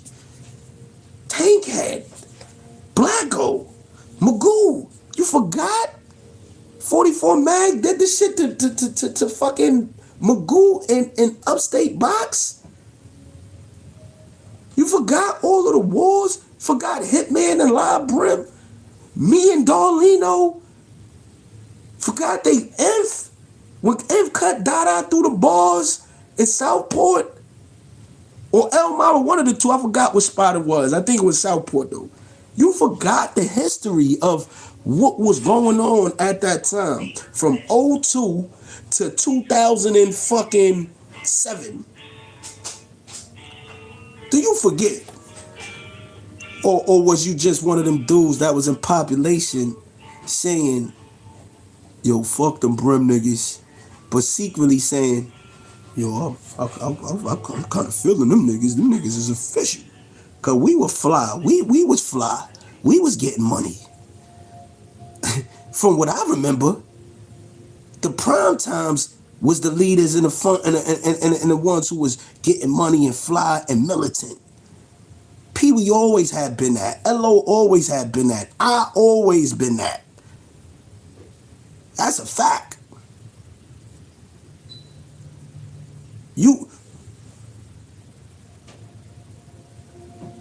Niggas believe top flight. Gangster. I got people call my phone all the time. Like, yo, bro, this dude, yo, check in, tap in, listen to this nigga. Yo, listen to him. And that Mel Cross is on here, like, you know, that brother, it deserves all the success, all the whatever. I had to come to my sentence with Cross because me, Pee Wee, and him, we all had conversations outside of here, right? And Pee Wee mentioned something to me. Pee Wee said, yo, man, what does his story got to do with you? That's his truth. And I said, you know what, I love that nigga Lace like I love you. I couldn't let him come up here and talk like he was some superhero. I couldn't let him come up on here and speak like he was in the right. Because he wasn't. He was rightfully wrong. And nothing for nothing, I didn't want nobody up here talking about Brim business, period. Because I could have been did it. We could have been did it. Pee Wee could have been did it. When he came home in 2017, I could have did it. I came home in 14. I could have been the first to do it. I didn't. Almost started it. I fell back and said, nah, man, we can't do that shit, man. These niggas, you know what I mean? Like, we ain't like them other niggas. All right. Then I realized, I said, hold up. How else can we spread a message of change faster than some papers and not be advocating no gang shit, no negativity? This is just me telling my life and my story and my belief and my opinion, like he's entitled to do himself. So when I got up here and I first made the statement and claim, my ego got involved. Cause everybody have their time. There's a time and place for everybody, right? There's a time and place for everybody. How you doing? Good, I'm ready to. Yeah. Are you? Yeah, I gotta eat and all of that. So it's a time and place for everything, right? So at that time, I was thinking like, okay, I'm the first out here, even though Big Shaq had been home, G Brim had been home, Pee Wee had came home. There's a lot of brothers. Now Moshe home, now Ashan home. It's so many people to name that could have caught up here and spoke truth about the army. But Top Flight, you get up here and do it? A rat who contributed nothing? You didn't contribute shit. Nothing. You didn't have a street lineup. You ain't had no niggas holding you down in jail. You ain't had none of that. Showtime was doing all of that for y'all. The biggest poison in the fucking army. The biggest poisonous snake in the army. Right? He had that going for y'all. Right? Y'all let money dictate y'all movement. That's why y'all crashed. Money and violence. Never was a brain included. You feel me? And right now, the brothers like Brock, Q Bangin, them, those are my sons. Those are niggas that I love, that I got love for. That yeah, we done been through shit. I done been in the yard with Q Bang. I done been in the yard with Brock. I done been outside. You feel me? Like Diff, Woo, Fizzy Woo, all of them. You feel me? Like, my thing is, you was a nobody. You was a nobody. You took some pictures. You look like a groupie. That's what you was. You was a groupie. That's why you was an informant. You got all the information. You was around. You might have bust your gun every now and then. Look what you did. You went upstate and got knocked with drugs and told on everybody and then said, yo, I'm going to blame La Brim. He fucked my life up. You was a coward. Top Flight is a coward. A stone cold coward. You heard? La Brim ain't instruct you to go upstate to sell drugs, bro. You made that conscious decision yourself.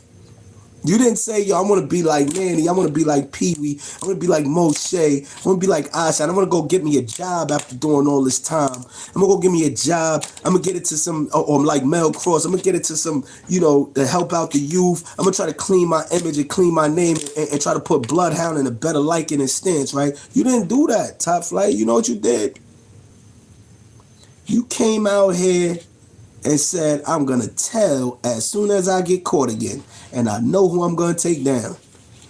And everybody going to go with it because they don't really know the real me or the real story. So I'm going to get up here and I'm going to say all of this. No, tell them how you got knocked. Tell them I was up north. I went to El Mar or Schenectady or whatever, one of them little ass towns that get money, but the feds is there. And they pulled us over in a car, and I threw the drugs under the seat. Because that's how you got locked up. That's what brought forth your case. You told on La Brim because La Brim was the face. Cause you know they could give him all that time. You didn't go to trial because you was a sucker.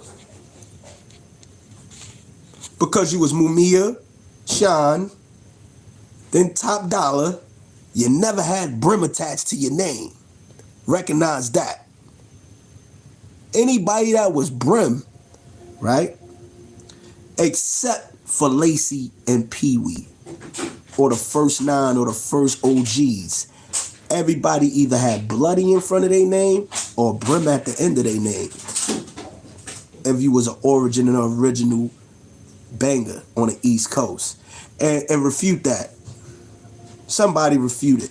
Either you had Bloody, if you came up in the 90s, everybody was Bloody this, Bloody that in the streets.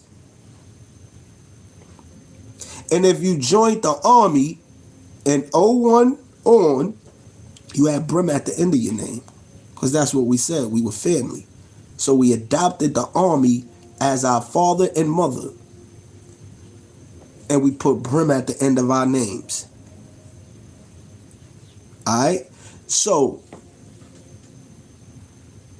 yeah, in the streets. In the streets. That's what I'm talking about, Mikey B, in the streets. Because that's where I came in at. And then I came to the penitentiary. So I had to do it all over again. You feel me? And I caught more years in prison for assault on correctional officers. Right? For the movement, though. For the movement. So, I don't compare to these niggas. I don't even, it ain't a comparison. It's this right here. Facts and fiction. Top Dollar's fictitious. Fake. Mumia Shine to Top Dollar. It makes no sense. To me, it's backwards. It should have been Top Dollar to Mumia Shine. Right? So you took some negative shit and brought it into my movement and then fucked it all up with telling on a ringleader of the movement. You feel me? That's what I'm saying. That's what I'm saying, bro. You feel me? That's all I'm pointing out. History may have a little blemish in it with, the status quo, but what did I say that was wrong, Mikey B? Tell me that. Tell me where I lied at anything that I said. It was probably a miscommunication. Somebody probably sent me some paperwork that was, I've been with Dada. I've been with Lacey. I've been with Larry O. I've been with Pee Wee. I've been with Ferg. I've been with Cash. I've been with Ashan. I didn't been with Moshe. I never got the link with Moshe yet. But for the Army, yeah, I've been with them. I've been with them. Mel Cross. Been with Geronimo. I've been with them. Been with Headers. Been with them. Been with... But who you want to name? Even if we get outside of Brims. Been with Iz. Been in Upstate Box with everybody. It was a time I was at Upstate Box and I saluted niggas and I felt back. And niggas ain't know I was there for about forever. Because I didn't get involved with politics. They knew I wasn't a politic nigga. I was a militant. Work out, salute, get off the gate. I'll fast for a whole month. Verbal fast. I didn't want to talk to you niggas. You talking about stupidity and ignorance all day. It don't include me. Facts. So when you start talking all of this, yo, where you was at? Yeah, I was there. I was definitely there. And I was in the field. I went from Comstock to Attica to Auburn to Elmira, back to Five Point, back to Attica, to Elmira again, to Comstock again, Wendy. I've been there. I've been to all of the jails, except for the close ones. Went to like 9 different mediums. Like, yeah, I made my rounds, 23 years. I made my rounds. You feel me? Top flight. Stop shitting on people names that matter. You don't matter. You don't matter. It's not even a balance. It's like it started off like this from the birth, from when you get your name. It started off like this with you and Mel Cross. The same way you felt about Zip with no drip and I Shine. That's how it is with you and Mel Cross. I don't know why you gassing yourself, why you really feel like because you caught a Fed case, you had no money. Let's talk about that. Bring up your federal case where it talk about what you possessed and what you did. I bet you it's a bunch of stupid shit. I bet you it has nothing to do with being a gangster, because a gangster deals with organized shit. You heard? A gangster is an organized criminal who runs an enterprise, who actually push buttons for money or to get niggas out of the way for violations of they business. You are none of that. Wasn't getting no real paper. I bet you're sitting on here with some fake ass Cartiers on. You sitting on here looking like a dusty ass member of fucking the old fucking what's that crew from Queens? The last crew Beamers in the bench. To all of my ladies and my men, you looking like one of them niggas, one of the dirty ass Lost Boys. You the dirty Lost Boy. You feel me? Cause Lost Boys was fly. You a dirty Lost Boy. You feel what I'm saying? With them bum ass dreads. You sitting up here going mad hard to violate Mel Cross. I could get up here and try to violate Mel Cross. Pee Wee could get up here and try to violate Mel Cross. Lace could get up here and try to violate. You can't do that. You cannot do that. I know for a fact in the penitentiary, if you would have been in the same spot with Mel Cross, you wouldn't have said or done nothing of what you saying and doing. I know that for a fact. Because Mel is not a sucker. Despite what people want, he is not a sucker. And I bear witness that firsthand. Firsthand. I was in the field with him. I spent the yard with him on a comeback in 2012. He wasn't scared. I can never lie and say, oh, that nigga was a sucker. He was hardened. He wasn't coming outside, nigga. Elmira is one of the worst jails in the state at that time. That boy was outside. And he was checking shit every day. It probably been a nervous thing. Whatever. Nerves is what keep you alive. Fears what keep you alive. You understand what I'm saying? But what I can tell you is that he was outside. He was outside. Where he went wrong at is thinking that it couldn't have happened to him. That's where he went wrong at. It was me. It was the big bro. When I was a little bro and he was my big bro, we had a relationship. When I went home, ask him. When I went home in 2009, I sent that man money and pictures. Melvin Kimbrough. Yeah, I sent the money and pictures. All of my 9. Everybody that was on the army that was a GF, I sent the money and pictures. So that means that we had a relationship, right? That means that I really genuinely loved him. So when I came back in the state and he was going through all of that shit over the him and Lacey shit, the first question I asked was, what did he do? They told me the story. They said, oh, Lace called him a rat, said he in the jail too long, da-da-da-da-da-da. I said, say no more. I don't even want to hear the rest. I know where it went. I didn't want to hear the rest. I didn't want to hear the rest. Fuck whatever happened after that. Lacey was in the wrong. He was in the wrong. And they both was my brothers, and one of them I was with for a long time. Now you on my live. What we discussing is your stupidity.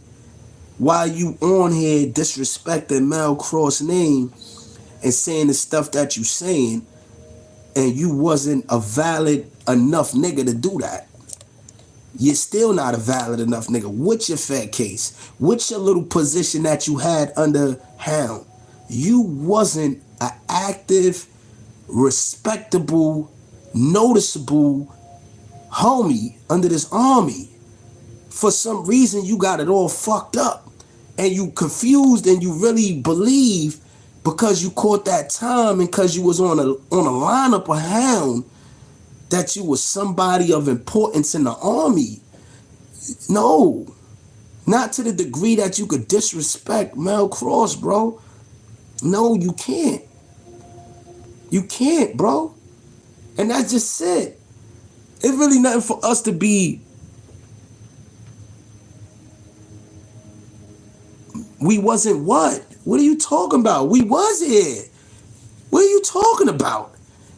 I was only home. Listen, bro. Let me tell you my track record for you to understand. When I met you in 2011, I just came back up north.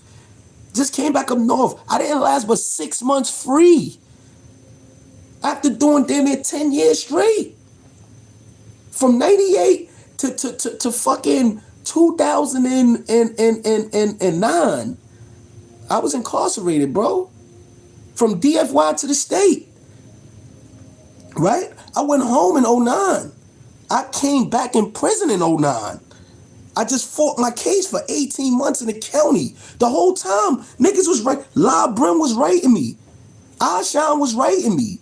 Larry O was writing me. That whole time that I was sitting in the county. This when P. Brim got in position and with Lace. They was all writing me, bro. You wasn't a factor. You was not. You was checking in with La and checking in with your line. You wasn't checking in with the whole army. Nigga, the whole army ain't know who Top Dollar was, nor Kid. What are you talking about?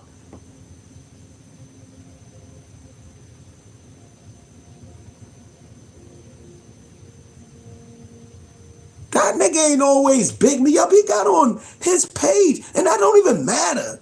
The big ups don't matter. When you out of line and out of pocket, and you not doing what you supposed to do the right way, niggas gonna check you, bro. I don't give a fuck if he was my man for 30 years. My niggas in the streets, if they do something wrong, this is why I'm more hated than loved. Well, not more hated, but I'm more disliked than loved in certain aspects because I'm gonna keep it real. I don't give a fuck if you was my right-hand man. You do some fucked up shit in front of me or I hear about it, I'm checking you on it. And this is just real shit.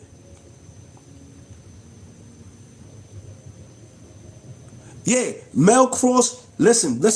What's a fact is Mel Cross was faded. But we're not going to take away from, what you should be talking about is why he was faded. Was it justly? Was it a reason for him being faded, or was it a biased reason? So, and your rules and regulations just say respect my brother, respect my superiors, right? Never let outsiders talk down on you and your nation, right? Why the fuck are you doing that? Why would you be doing that? This brother is talking about his life. He's talking about what he been through, and he has every right to feel however he feel because he founded the hood. He walked that path as a GF. You was a fucking soldier / general. It's a fucking difference. I was an OG acting GF and a GF. I had my own hood twice. And niggas ain't fade my shit. I faded my shit. Infamous Neighborhood Brim got faded by me. I wrote the letter and told them, yo, look, Lace, I ain't doing that. I'm not doing that. You and we got to settle y'all differences. I'm 5'9". Let that little nigga, what the fuck was his name, man? I forgot the little nigga name, little bugged out nigga who he had on a lineup with me. Some bozo nigga from Long Island who gave him a story and he ran with the shit. I forgot that nigga name. He not even relevant to me, you heard? But I know Two-Face gave me my hood first. Then Pee-wee gave me a hood. Then Hannibal wanted me to help co-sign. Then, nigga, I could tell you 5 different people who wanted me to co-hoods with them. And I turned them all down. Yeah, that blood money shit that you want to talk about? Yeah. Guess what? Yeah, Haas, when it first opened it up, when I got hit in Wendy, in Southport, he came to me. Yo, man, yo, bro, Lacey Wildin', yo, boo, boo, boo, boo, yo, won't you just help me with this, boo, boo, boo, boo. Nah, you and Lace gotta figure y'all shit out. I ain't fucking with that. I love you though, bro, but y'all gotta figure that out. Guess what? In 2012, Hannibal came to me. Yo, bro, help me with Gotham City. Help, da-da-da-da-da. Yo, you know what? I'll help you out, bro. No problem. Right? These are facts. These are facts. This is not hitting. This is the truth. We can hit up Blockbuster right now. He gonna tell you, listen, we're not talking about, I'm not trying to make myself be better than you. What I'm trying to show you is that you were supposed to be on here talking about righting the wrongs. You're trying to slander this man and talk down on him, and you don't know shit. You wasn't here. You wasn't around. You wasn't a factor. If you was a factor, nigga, then I could be like, yeah, all right, you know what? He could do that. You wasn't a factor. You wasn't a factor. You didn't contribute to the uplifting of the army. You contribute to the destruction of the army. It's a big difference. It's a big difference.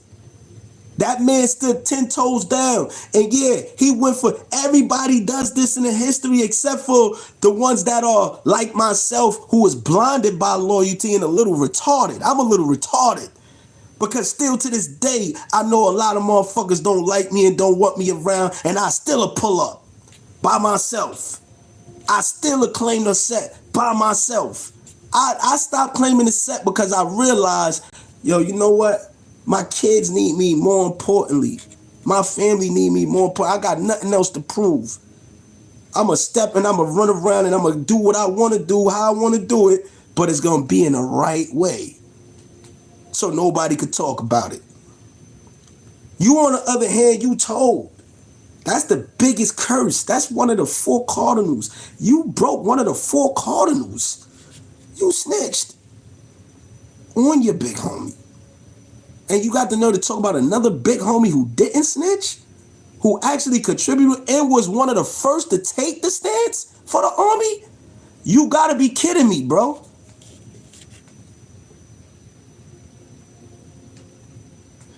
You gotta be kidding me. Yeah, Mel Cross didn't snitch. Show me where he snitched at. Mel Cross never snitched. Mel Cross was one of the first to take the stance to build up the army. Him and Reg, all right? East Homicide was Reg Hood, all right? So, out of the first to lose, okay, they was one of the first, all right, these are reasons, it was reasons. Reg lost his hood for reason, for misconduct. Mel Cross stood like a man. Somebody call you a rat, somebody say you a sucker, somebody call you a faggot, somebody call you that, they are not your homie, they are your enemy. What are you talking about? He lost his hood for defending his honor.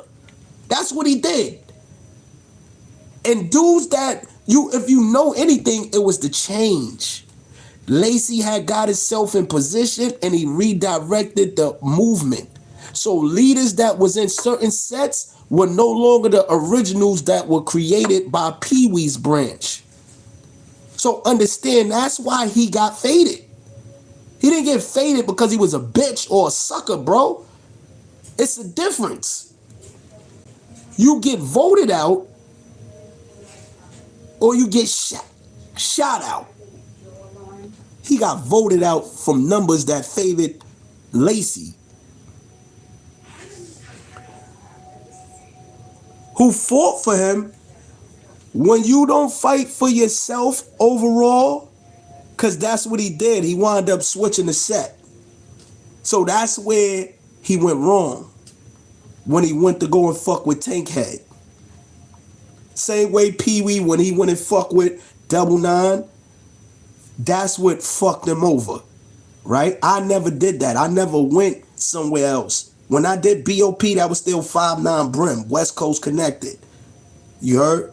But I never went outside of Brims. But that don't mean I'm gonna lose the love and respect for my brothers, because I know what they endured. And only a motherfucker who been through a battlefield can understand going up against 50 niggas, 40 niggas by yourself, what that entitles.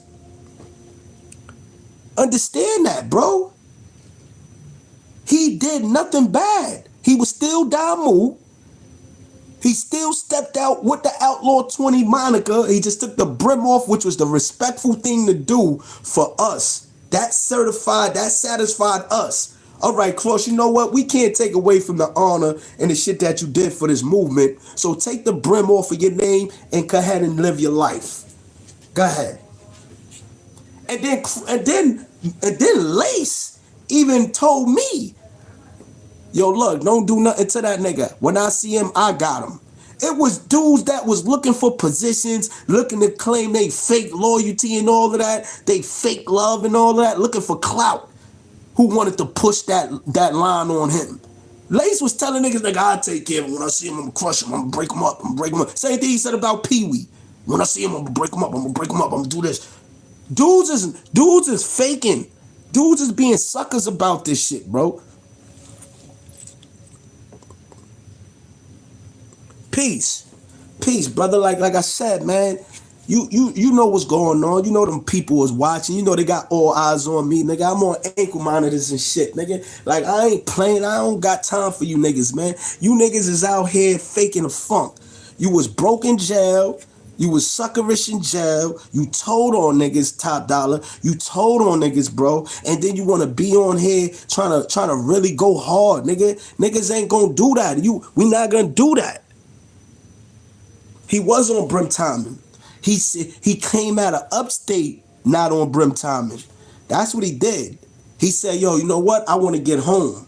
We had a conversation in Elmira. I spent the yard with him in Elmira, nigga. And this is the reason why I made the comment I made. I was the stronghold for the army in Elmira.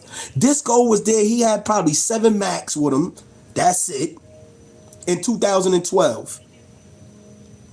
Him, Sess Moolah, the Scheme nigga. It was only but like 3 or 4 of them niggas, right? Me, Hirsch, Dutch, Concrete, who end up getting cut, Concrete run up getting hit over there. But it was so many of us that was certified and official that was with Mel Cross. And we all was with him in Auburn too. Me, Hirsch, and we was with him in Auburn in 05, 06. So niggas gave passes, pass for a pass. You don't even know the half. He didn't get touched because he was loved. He didn't get touched because niggas knew him. Ask Eli Elo what?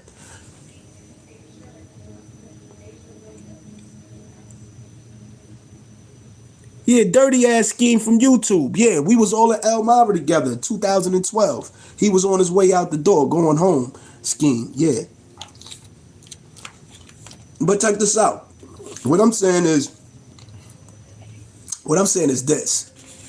We know the politics of this shit. And everybody have relations or relationships in some way. What I'm telling you, Top Flight, I'm telling you this, bro. Stop doing the bullshit. If you're going to try to sit down and really think of some constructive, positive shit to talk about. If you want to talk about the army, if you want to talk about niggas' names, talk about the positive shit they did. You know what I mean? You could talk about their downfall, but don't make that the focal point like it's a gimmick or a game, because niggas risked their life and niggas didn't tell. Niggas is out here right now trying to do right to clean their image and clean their name up. Right now. And it's hard as fuck. So for you niggas that got passes, that's ratting, that's federally operated, have some type of respect somewhere, bro.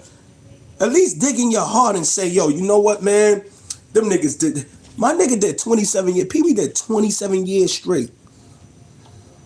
I did 23 years off and on, but you might as well say straight because I was only home for like 6 months in between. Right? Not to mention the many others. Shaq, 15, 20 years. G. Brim, 25 years. Moshe, 20-something plus years. Ashan, 20 plus years. Niggas is out here trying to live and enjoy life and redirect.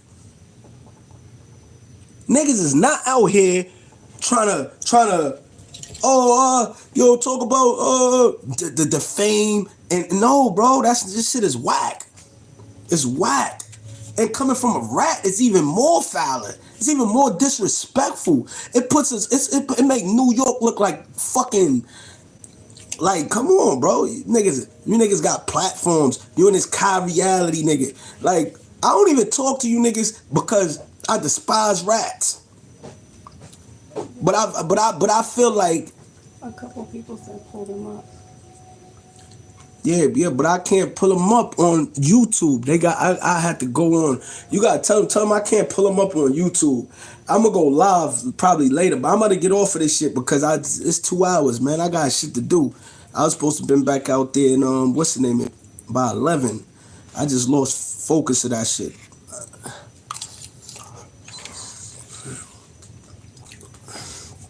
My thing, top flight, is this, right? Cause I salute you for getting yourself, on a positive track where you're not in the streets, you're not gang banging, and you looking for content. You're trying to find a way. I'm trying to find a way too, right? But don't take niggas' lifestyle and make it a mockery. Don't put more poison and more chaos in something that's need to be corrected and healed already. You feel what I'm saying? If you gonna do anything, ask some questions. You should be on here trying to pull niggas up, trying to get a storyline with niggas, trying to understand your Cross. Yo, I'm gonna hit you up. I wanna have a joint with you, even if you don't jack what I'm doing. You feel me? You could tell me your side of the story. Cause some niggas will talk to some rats. Just on the money time. China and them do it, Harlem Legend, they not rats. I know China. The reason why I support China, cause I know him personally. He's another one I won't get involved if La Brem was in the streets right now.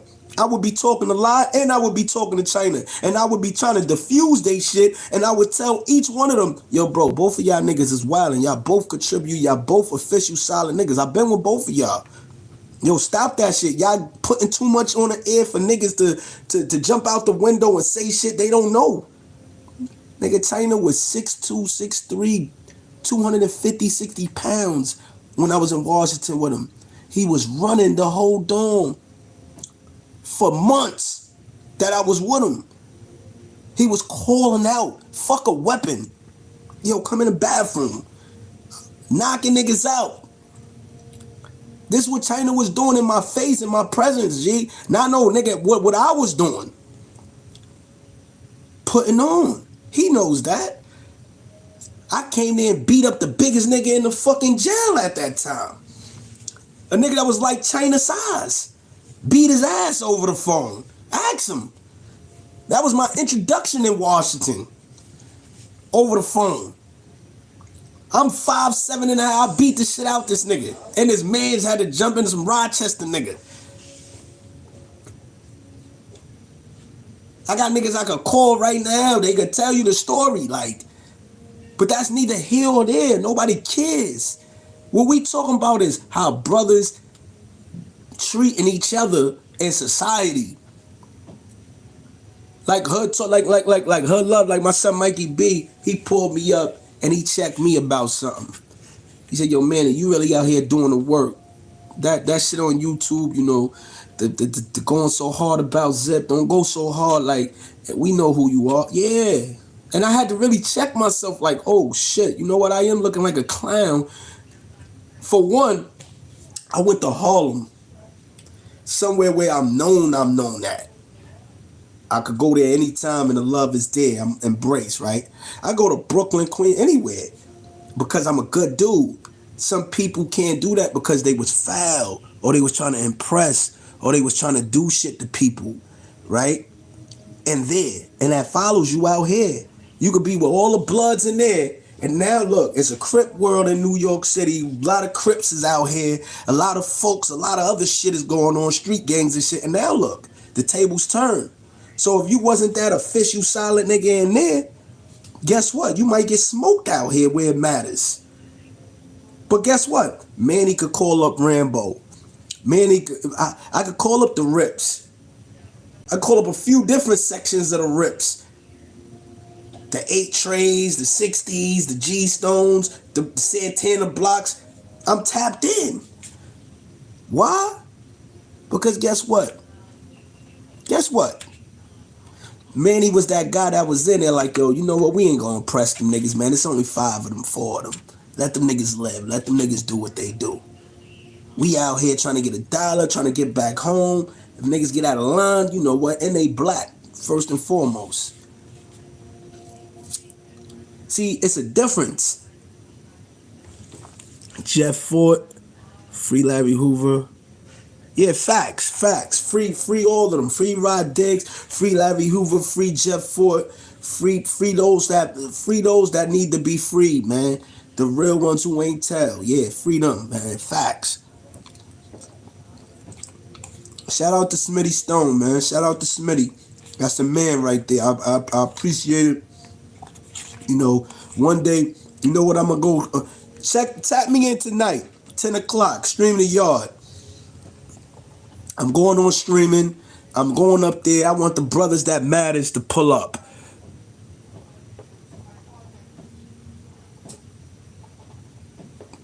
Hey, yo, Top Flight. I'm not pleasing nobody. This is called the life of a revolutionary, bro. That's what you're not getting. My life has been dedicated to the people and to my family since I stepped foot on this earth. I recognize my passion and my blessings a long time ago. And God got me. You feel me? At the end of the day, yeah, you're right. You're right. They don't care. You're right. See, this is why your focus can't be about them. Your focus got to be about the upliftment of people as a whole, not about them. That's where you're going wrong at. And you don't crash out and you don't just do whatever. It's still morals and principles behind this shit. You got to stand for something. You can't forfeit. It's not no, all right, they don't care about me, so let me just fuck my morals, fuck my principles, cause you got right and wrong. That's where you missing it. You got right and you got wrong. Because a motherfucker say fuck you, don't mean that you say fuck everybody else. Because them people don't care about something, so you mean to tell me you joined this movement because of them? You had joined the movement of being down move because of somebody else? So now that you not here no more, where your love to it at? It just ran away? It's just like, fuck it. I don't get them. I've read it, I told, I don't give a fuck about nobody else. They don't care about me. You should have knew that from when you joined this shit. If niggas is cutting and shooting and stabbing and killing, how the fuck a nigga gonna care about me? If I joined something and at that time, all I seen was violence, chaos, mixed with a little bit of love, how the fuck am I think it's gonna be different when I'm in it? No, your duty is to make it better. It was never what blood could do for you, it's what you could do for blood. Always remember that. And I'm not advocating for bloods. I just told you, I'm not gang banging. I'm not actively involved in a gang. I'm speaking from a brother mentality, from a man mentality to you. Stop doing that shit. It makes no sense. Cause dudes are affected. I'm affected every time I see or hear some shit on YouTube that's dealing with the life that I lived. You know why I'm affected, bro? Cause it make me think like, yo, damn, 23 years I did, and this is the outcome?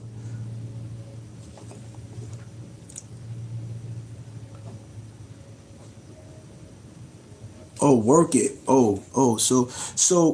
So you saying that you doing this for a check, in other words. So it's okay to you know what? I'm off of this. All right. I'm done. Look, I've been on this shit 2 hours. I got shit I gotta do. I gotta go to work. I gotta get in tune with some shit going on out here in society. For real. Look, man. April 11th, I'm doing a show in Brooklyn. You heard? 2 of my new songs is dropping. It's the promotion. Look, y'all tap in. It's Loaf Life Manny, formerly known as OG Manny Brim. Y'all on Loaf Life TV, from change to change. And I'm going to show you how it's supposed to be done. I want y'all to keep share, subscribe. help me get my views back up. I want y'all to do what y'all know y'all could do, which is hit that like button, hit that share button, and if you want to tap in and contribute to the causes that I'm doing, you can hit my Cash App, Loaf Life Manny 59, LOAFLYFE 59. Understand that? It's real talk. I'm always gonna give it to you the real. I want you to feel what I'm saying. I'm out. Tune in tonight at 10. I'm streaming.